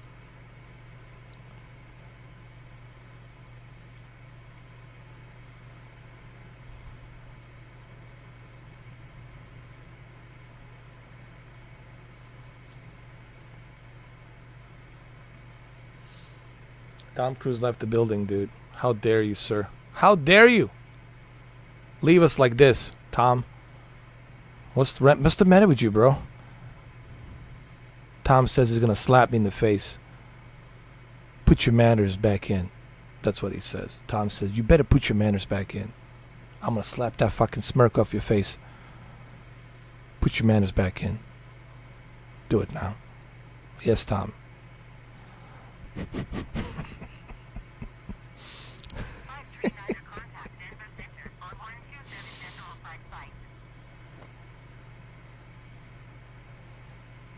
127.55 for 539er.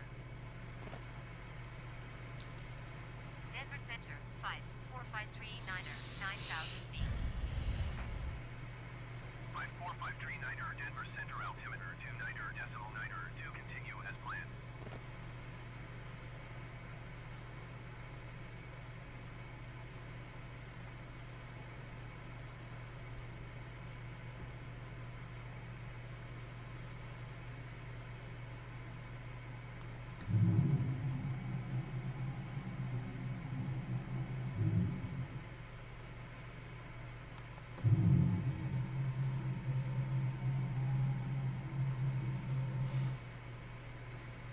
Hold on, there's something missing here.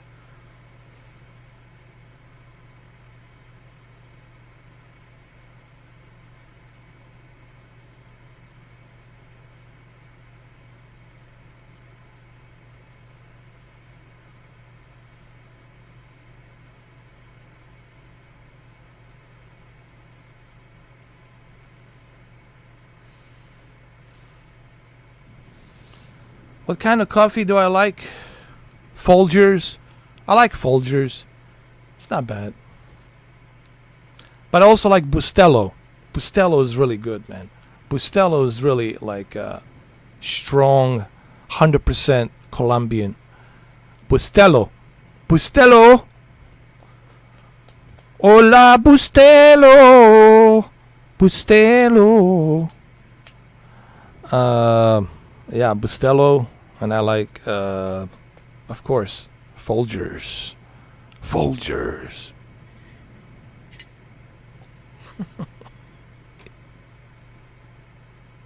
How you doing, Big Show? I haven't seen you in a while, bro. By the way, I remember you, man. Thank you for that $20 donation, man. I remember you. I always appreciate you doing that $20 donation. By the way, Tom Cruise has left us. He said he had to do a stunt for Mission Impossible 8 or Mission Impossible 89 or whatever. And so it's just, he left me. He says, I'll figure it out. Don't worry. That's all he said, like nonchalantly says, you'll figure it out. And then he left me. Nespresso. Starbucks, that's good. Frappuccino. Oh, Frappuccino.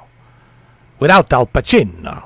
How dare you do there? Hoo-ah. Hoo-ah. Frappuccino. Hoo-ah. Frappuccino's good, man. I like Frappuccino. Hey, what's up with all these mob guys? They're all like on YouTube now. All these mob guys, the ex-mob guys, they did their time in jail. They're out now. And they're all having a podcast. I think it's kind of cool to listen to their stories. But I find it interesting that all of them now, they're coming out of the woodwork. And they all have the mob stories. They all talk about their mob experience, Gambino family, Colombo family. These are all top-notch families, back then. Before the Rico trial and, what's his name did. Back then, Attorney General Rudy Giuliani. But I just find it kind of interesting that all of these mobsters now, ex-mobsters, are all coming back. And they're like talking about their mob stories. Yeah, it's true. Yeah. They need money. You're right, bro. Like even Semi the Bull, he needs money. Well, I can imagine, dude. They stripped him away from everything after he got out of jail. He's like, shit, dude, what the fuck do I do? But I think Michael Francis, he encouraged all of them to start a podcast. He's an influencer. I told you, man. He's a smooth talker. Michael Francis is a very smart guy. That's why he's so successful. That's why I respect him so much. Because he's very intelligent. He's very smart. And he knows how to negotiate. He knows how to make a deal. He's a very intelligent guy. Michael Francis. I think he influenced a lot of the ex-mobsters to start doing the podcast. I didn't realize he even influenced Chaz Palminteri, the famous actor who worked on a bunch of mobster movies in the past. He's a great actor, Chaz Palminteri, in Bronx Tale, the Robert De Niro movie that he directed, Bronx Tale. Bob De Niro, he directed that movie. And Chaz Palminteri, was in it. And now Chaz Palminteri is on he's got his own podcast. He's got his own YouTube channel, but it's fucking cool. It's so awesome, dude. Internet's fucking cool. That you can communicate with your favorite mob, your favorite mobsters or your favorite mob actor, And Chaz Palminteri is definitely out there, man. He talks about certain books that he read and certain authors on the books that influenced him in his acting career. I forgot the name of the books that he read, but he says that influenced him in many ways. Chess Palminteri. Oh, he talked about Machiavelli. How much that book influenced him. Machiavelli. He's a big fan of Machiavelli. Great philosophers. He was a great philosopher, Machiavelli. So it's kind of cool to see all of them on YouTube, man. I think it's fucking cool. I think really it's cool. To see Mike Tyson, to see him doing the podcast. If you told me 20 years ago that all of this would have happened, I would have said, hey, dude, what kind of shit you smoking? I want some of that. Like, give it to me right now. But, yeah, it's such a interesting time to be alive. Really, it's an interesting time that we have this access, that we can contact all of these individuals, and they will see, if whether or not they reply to you, that's a different story, whether or not they reply to you, but they will see your comment, or they will see your message. I find it very interesting, that they're all, telling their stories. And I want to see Christopher Walken have a podcast. He's an interesting guy. I would like to see Christopher Walken have a podcast. He's got so much experience. He can bring so many guests. He's got so much to say. Whether or not he would do that, I don't know. But I think Christopher Walken definitely would be a big podcast. Maybe even bigger than Joe Rogan. To have him on I don't know, maybe it's just me, but Christopher Walken, Walken has a lot of history. And I think it would be intriguing to learn more about him. Because he was always kind of a private person. Christopher Walken is not one of those guys that's like bragging about himself. He was a dancer, actually, a pretty good dancer. But I believe there's more to Christopher Walken than meets the eye. That's what I think.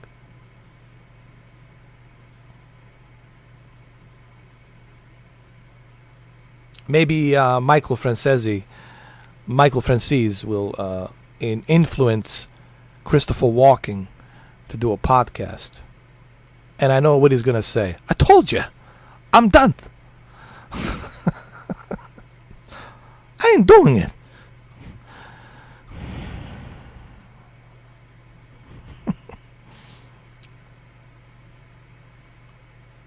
Who else needs to do a podcast? Sylvester Stallone definitely needs to do a fucking podcast. He's got to have his own podcast. Dolph Lundgren needs his own podcast. But my God, Chuck Norris. Dude, Chuck Norris definitely needs a fucking podcast. There's so much about Chuck Norris I want to fucking ask. I want to know. Especially with him and Bruce Lee. Dude, you got like Joe Rogan. How is it possible, Joe Rogan, that you can get Chuck Norris? Bring Chuck Norris in, dude. Bring him in. Do a podcast with him. Jesus Christ. Pay that guy whatever money you need to pay him. You have money, Joe. Pay him. I don't know. That's interesting, dude. Why is Chuck Norris being quiet? I don't know. What's the purpose? What's the reason? I really don't know. But there's so much out, dude. That would be like the first guest. Either him or Christopher Walken. But definitely Chuck Norris. Because he was like a brother to Bruce Lee. I would ask him all kinds of questions of Bruce Lee. Whether he would answer those questions regarding Bruce Lee, that's up to him. I cannot force him. But it would be interesting to have him on a podcast. Just like to talk to the guy. Who else, man? There's just so many people, man.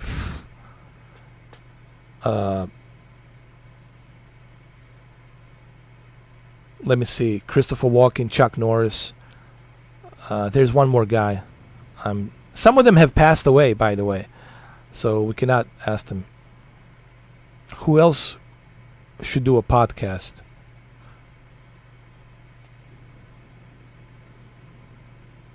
You know what? You know who else should do a podcast? Mickey Rourke. Mickey Rourke should do a podcast. He should have his own podcast. I'll watch it, dude. I'll subscribe to Mickey Rourke. I'll even pay $10 a month. I don't care. I would just like to hear what he has to say. I would like to hear his experience, because Mickey Rourke has some wild stories, dude.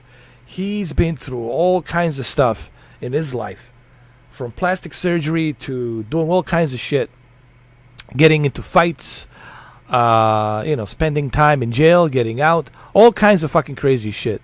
Mickey Rourke would tell us. And I think he would have a big podcast. I don't know why Mickey Rourke is not doing that. Mickey Rourke worked with all kinds of people, man. I would like to see him. Arnold Schwarzenegger needs to do a podcast. His own podcast, for sure. He needs to have his own podcast. I don't know why he hasn't done it yet. Who else? Jean-Claude Van Damme. Fucking A. A lot of stories about Jean-Claude Van Damme. A lot of questions that needs to be asked. Imagine if Jean-Claude Van Damme asks, this is good. What's his name? Steven Seagal to be his first guest on the podcast.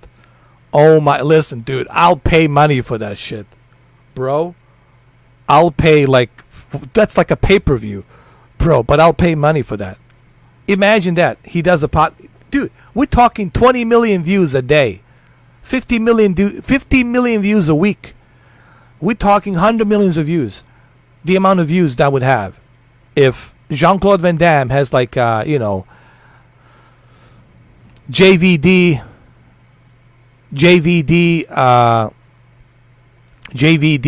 podcast, Jean-Claude Van Damme, JVD podcast.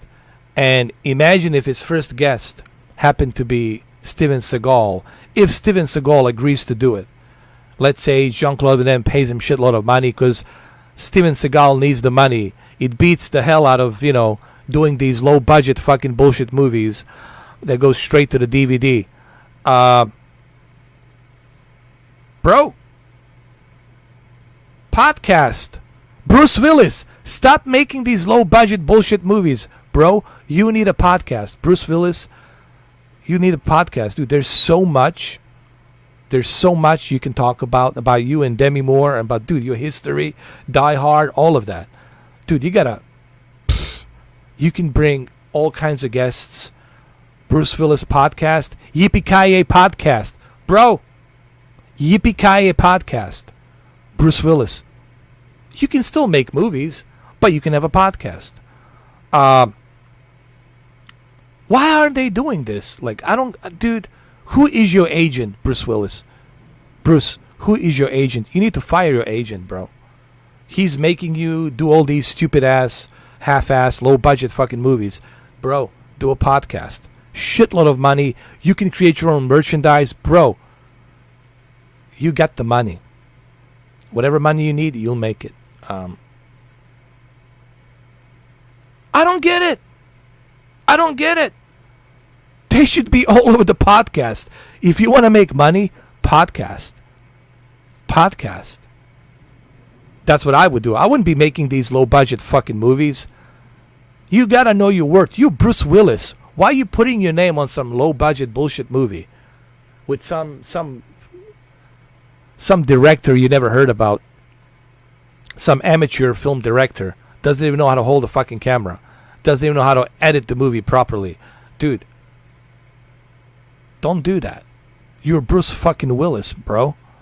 You are Yippee-ki-yay. You're John fucking McClane.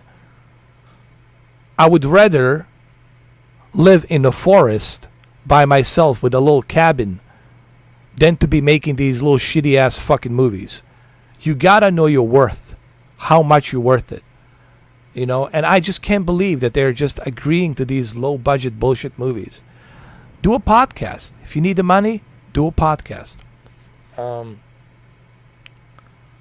Who else should do a podcast? Let me see. All of them should do it. All of them should do it. Honestly. Every single one of them should do it, in my opinion. Do the damn podcast. Who else am I missing? Is there someone else I'm missing?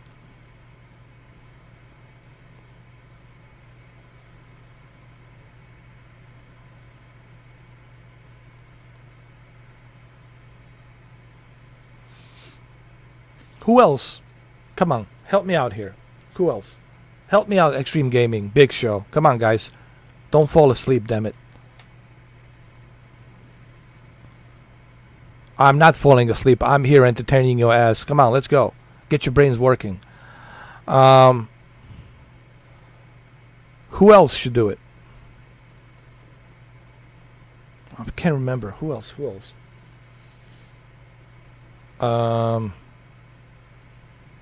Oh, he'll never fuck. He's a mega movie star. He doesn't have to. Extreme Gaming, he doesn't have to. He doesn't have to. Tom Cruise doesn't have to. He's part of Scientology. He gets shitload of money and resources from Scientology. He's a big mega movie star. He doesn't have to. I'm talking about the actors who are falling off the wagon, who are, almost retired.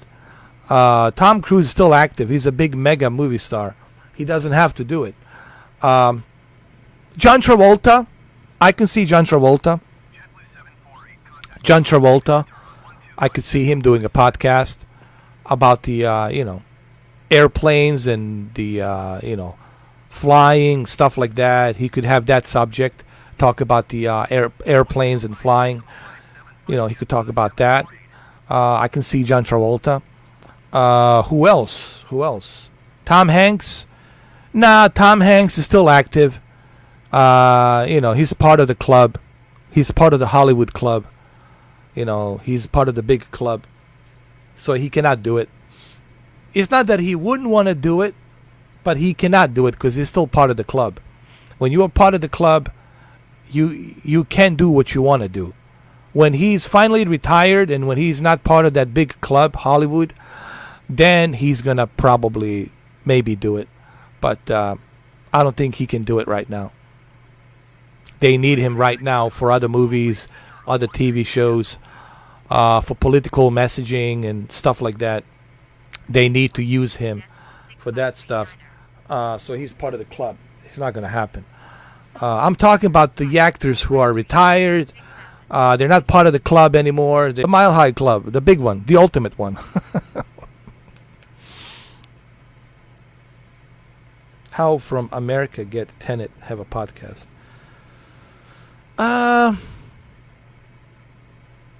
Christopher Nolan, he's still part of the big club. He's in the big club. He cannot do it.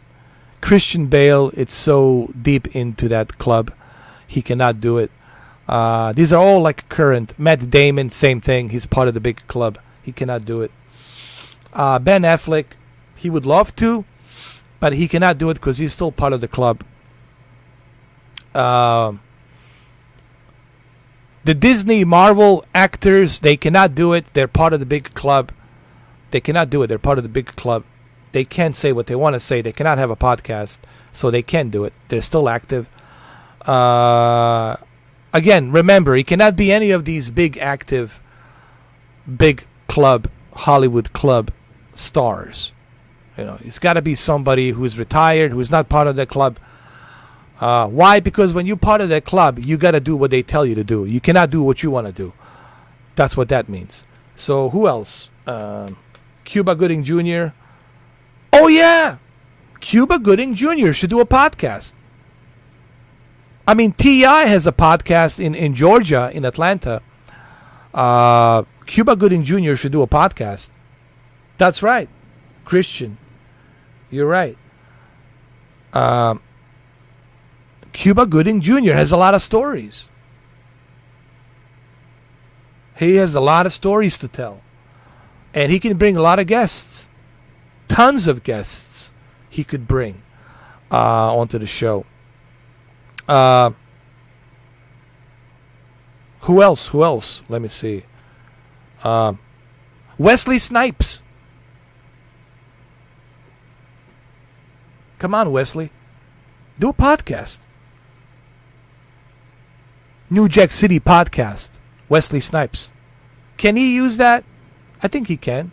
He was in the New Jack City, like New Jack City podcast. Wesley Snipes. With Wesley Snipes.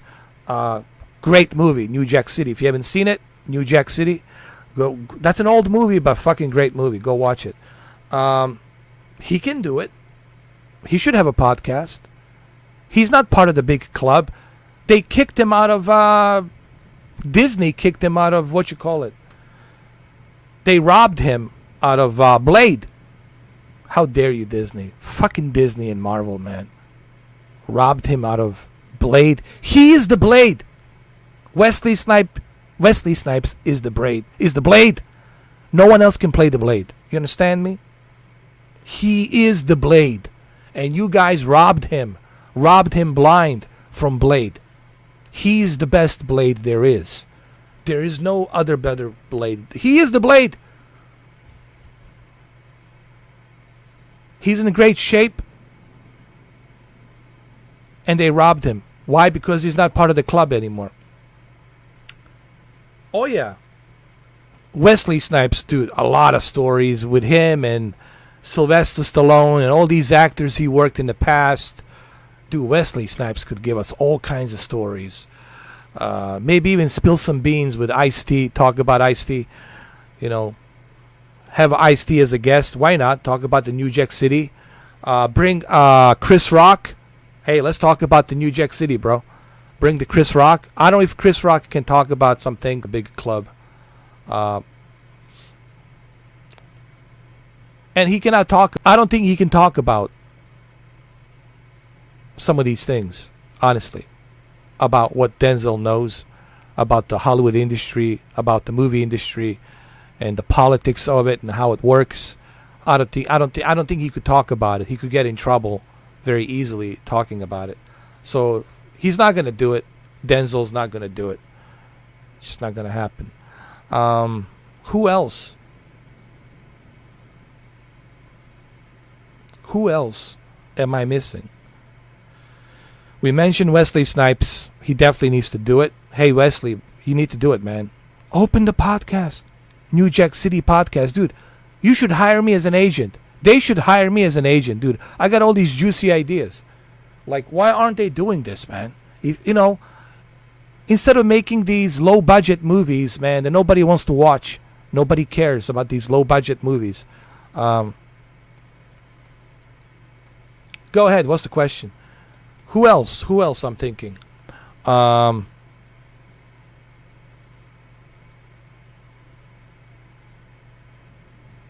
I forgetting somebody? Who else? Who else? Yeah, Jack Black's doing a podcast. But that's because he's not part of, the big club anymore. What's the latest movie from Jack Black, right? So he hasn't made a movie from a Hollywood long time.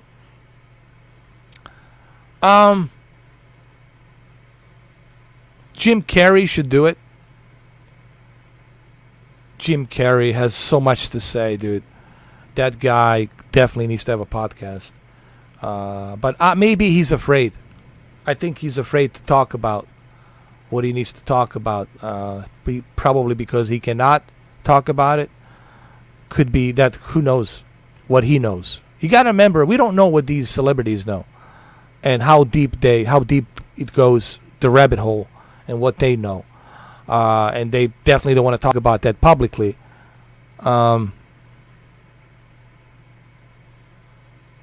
Morgan Freeman, he could, but I have a feeling that Morgan Freeman, it's still kind of connected to that big club. And he's a very smart guy, and he knows better. You know, I shouldn't be talking about what I know, and he's not going to do it. No, Morgan Freeman's not going to do it. Don't expect him to do it. I would love him to do it, but he's not going to do it because he knows he'll get in trouble.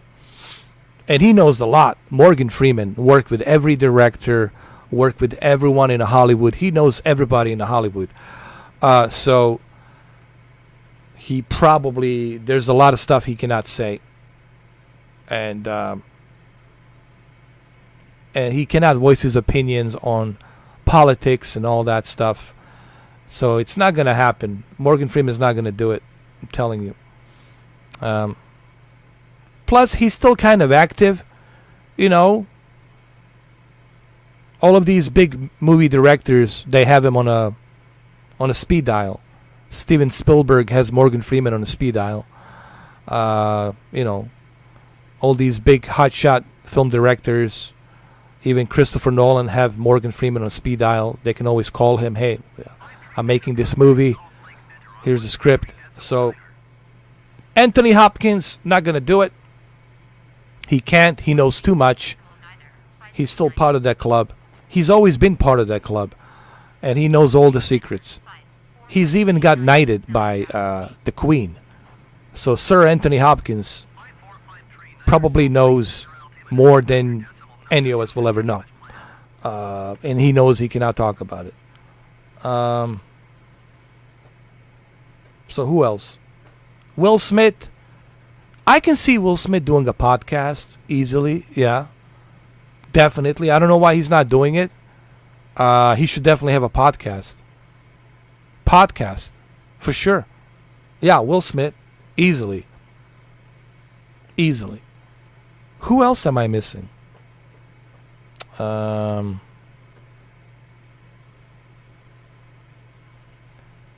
me see. Definitely Will Smith. I don't know why he's not doing it. I don't understand why. So who else? I'm trying to think of some other old timers.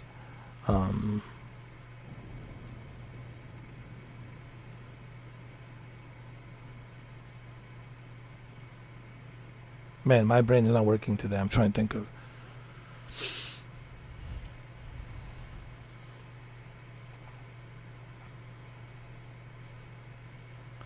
So who else?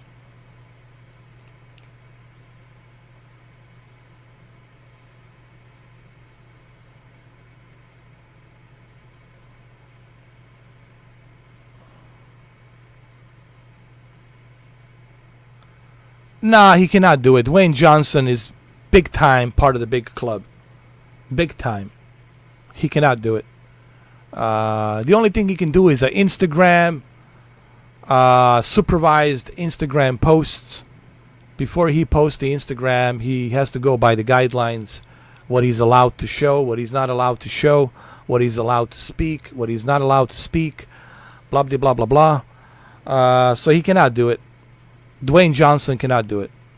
That's why I don't see him on too many podcasts. Who should have a podcast?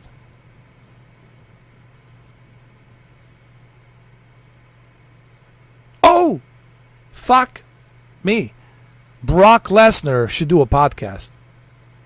I'm telling you, Brock Lesnar should do a podcast. He should have his own podcast. Suplex City podcast. Fucking great. That would be great. Have him as a podcast. He can talk about hunting. He can talk about the outdoor life and all that, farming. But at the same time, he can talk about other things. I like variety. Bryce, I want variety, dude. When I talk about choices, I want to hear everyone's opinion, bro. Even if I don't like Brock Lesnar, even if I don't like this guy, even if I don't like that other guy, I want to hear what they have to say. I want to learn about them. I want to see what they are through podcasts. And I want all of them to do podcasts. Even the ones I don't like, especially the ones I don't like. I want to hear what they have to say. I'm curious. I'm a curiosity, Mr. Curiosity. I want to know. So bring him in. Who else?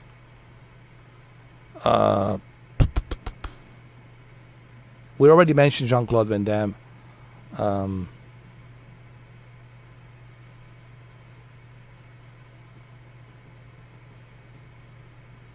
Steven Seagal, only if he wants to.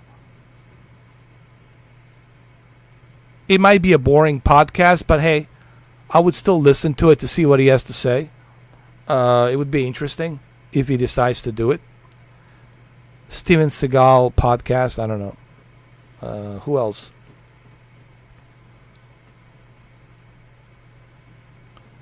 Steven Spielberg will never do it. He can't, man. He's part of the Bilderberg group, the same group that Bill Clinton's part of. Bilderberg. He's so deep into, secret societies and all that shit. He cannot do it, man. Even if he wanted to, he can't even talk about aliens, bro. Openly. Because, he doesn't want to get revoked. He's afraid of getting canceled. And he's not going to do it.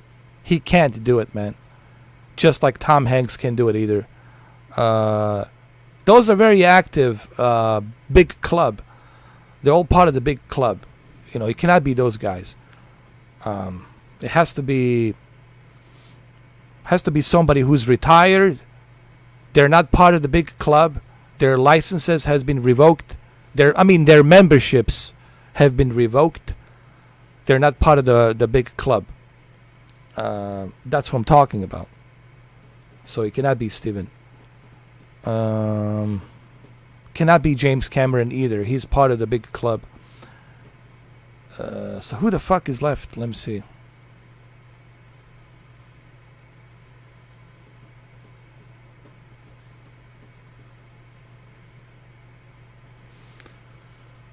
Oh, Nicolas Cage. I know he's been making a lot of horror movies. Low budget horror movies on the Shudder TV. But I could definitely see Nicolas Cage having a podcast. Dude, Nicolas Cage has a lot of crazy stories, especially about his uncle, Francis Ford Coppola. That's his uncle. And Nicolas Francis Cage, that's his nephew. Nicolas Cage. That's his nephew. So, and that's his uncle, Francis Ford Coppola. So it'd be interesting to see what he has to say about, Francis Ford Coppola, and how come Francis Ford Coppola never liked him and never put him in a movie. Yabba-dee-dabba-dee-da, I don't know if he wants to talk about that. Is he afraid to talk about that? I don't know. John Cena, it's so deep into the big club.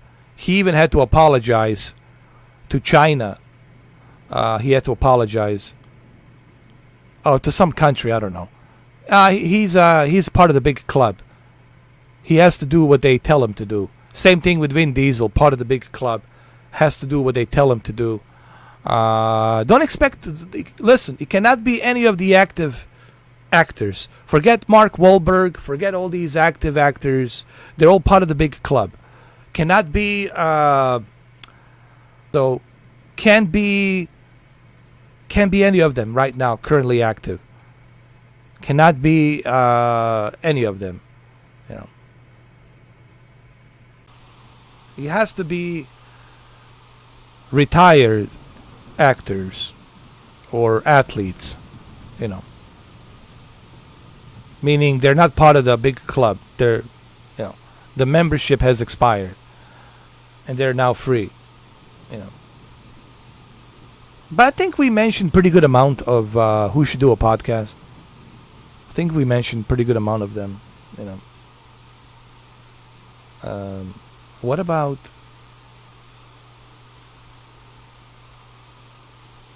William Dafoe is still part of the big club. He still has a membership. Keanu Reeves is still part of the club. He cannot do it. He's quiet about it. He will not do it. He cannot do it. Believe it or not, he's still part of the club, guys. Trying to think of.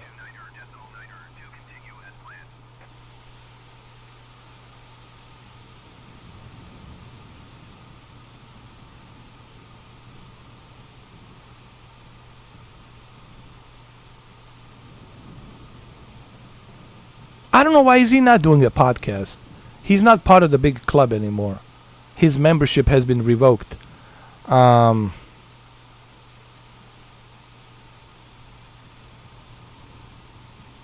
That actor that was in the True Detectives. It's decently fast. It's not faster than F-15 or F-16 or F-18, but it's pretty decent amount of fast. He should do a podcast, dude. Yeah, jet. This is a jet.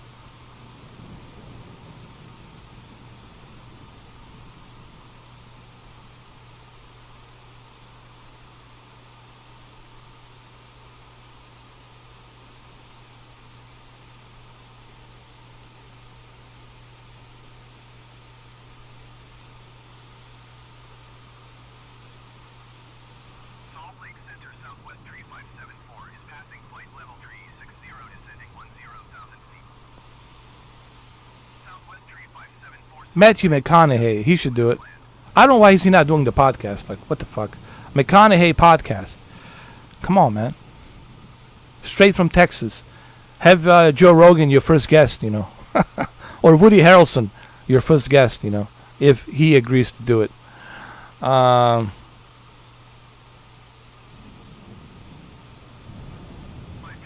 contact Denver Center on 134.5. 134.5, 539er. Denver Center 54539er, 9,800 feet. 54539er, Denver Center altimeter, 29er, 2 continue as planned.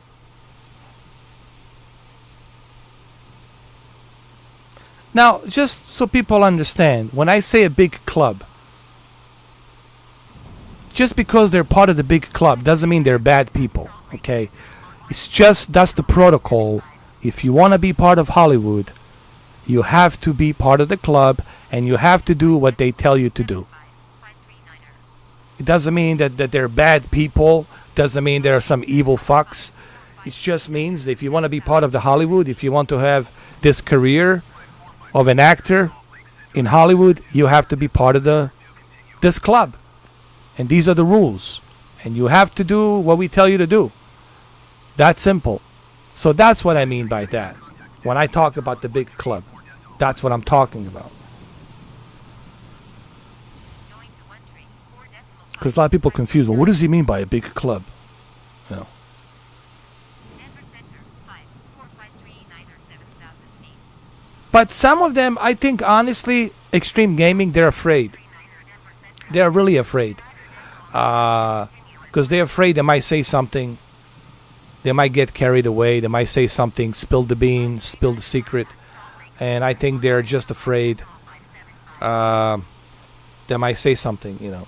Because you never know. In a live stream, in a podcast, you know, especially when something, like right now, we're live. I don't know what's going to come out of my mouth. Something's going to come out of my mouth. I don't know. And you might say something, and they don't want to say something that could get him in trouble, you know. So there's that. You know, there's always that.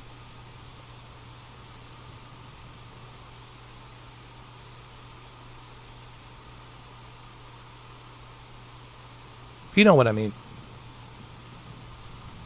You know what I mean, 'cause that's what I mean.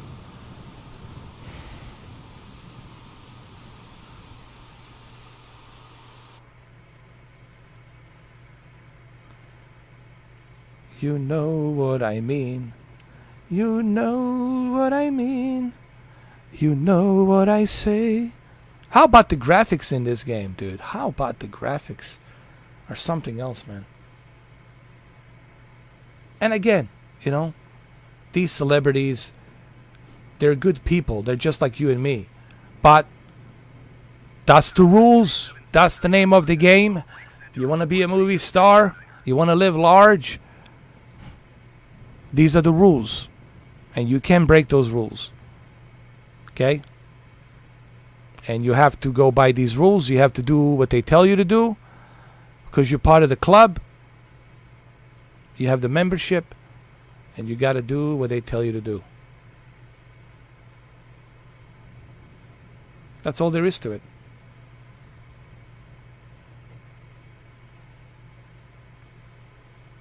Yeah, this is like a low flying. Yeah. Pretty good, huh?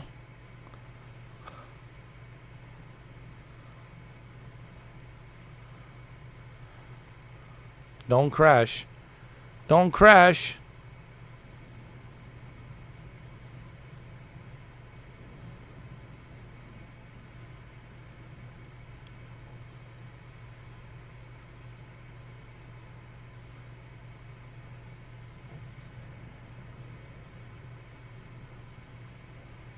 Please don't crash. We need you now.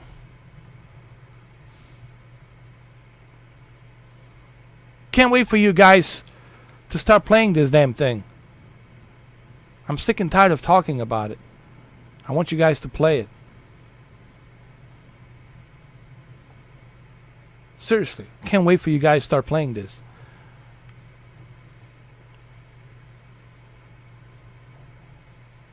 On Series S, listen, man.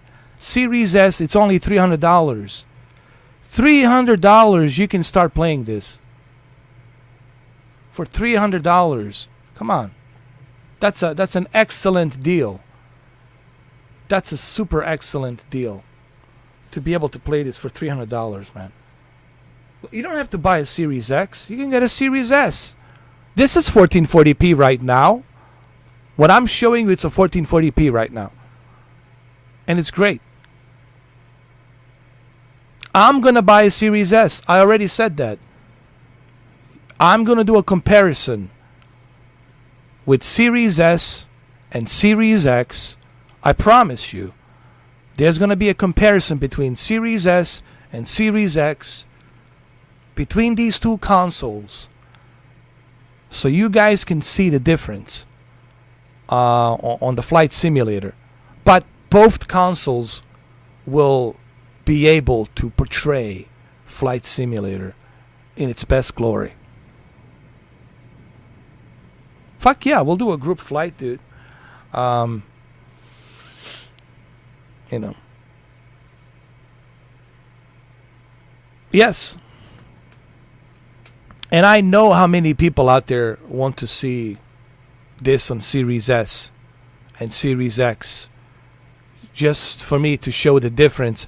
Sure, there's going to be some differences, but it's not going to be a drastic difference. I guarantee you guys, it's not going to be a drastic difference.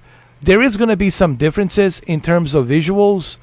It's going to look a bit softer on the Series S, and it's going to look a bit sharper on a Series X. So, and I can't wait to start doing those comparisons, to talk about the Series S version versus Series X. You know, I think it's going to be great. Oh, I'm sure they will. And then I can't wait to show you. Hopefully I'll be able to pre-order it.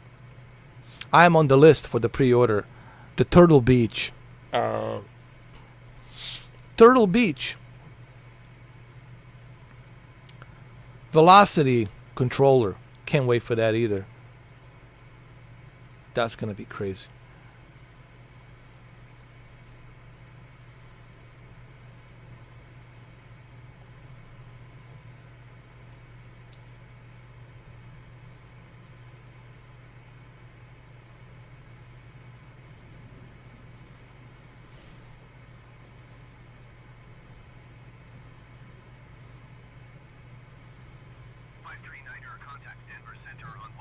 Oh! I crashed! Oh! Oh my god! Come on, get up, get up! Uh-oh. I crashed. It's over, guys.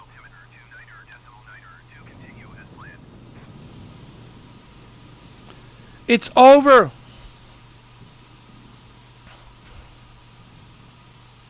I don't know. I might check it out on PlayStation 5, you know, or Series X. sometime next month, probably. We'll see. Well, that's it, guys.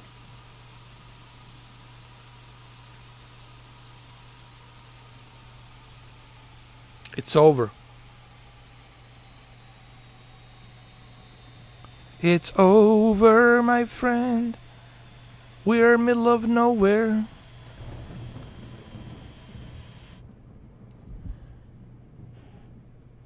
We are middle of nowhere. Well, there you go, guys. It's been 3 hours. It's been a nice little live stream. For 3 hours. We talked about all sorts of different things. I mean, what can I say about Flight Simulator that you haven't already seen, that you haven't already heard? It's great. I would like to see a chopper, dude. Helicopter. Definitely we need a helicopter, man. It would be great for the city to fly around with a helicopter, man. Absolutely.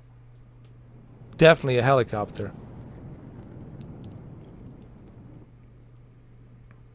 And that's us right here. We're middle of nowhere. We're in middle of nowhere.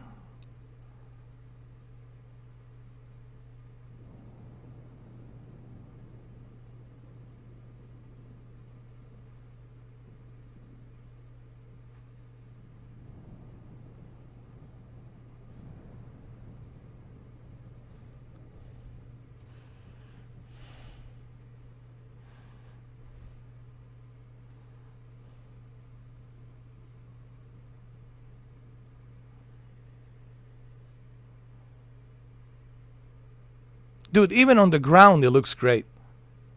Even on the ground, it looks great. That's how good this game is. Even on the ground, it looks great.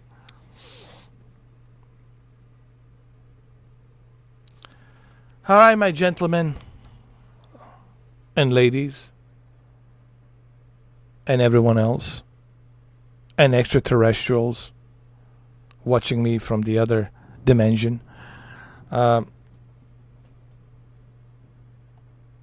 Yeah, it does look like an RPG. Thank you for being here, man. Thank you guys for this little Sunday live stream. I hope you enjoyed it. And I'm going to see you soon, guys. I think I brought you a bunch of entertainment, bunch of videos. I got some other videos I'm working on, which I will talk about throughout the week. So, always a pleasure. Thank you for being here. And hasta la vista, baby. I'm out of here.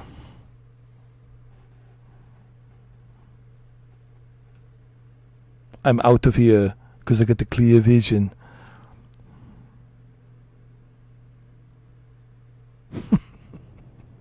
Take care, Brendan. Take care, Extreme. Everybody, cheers.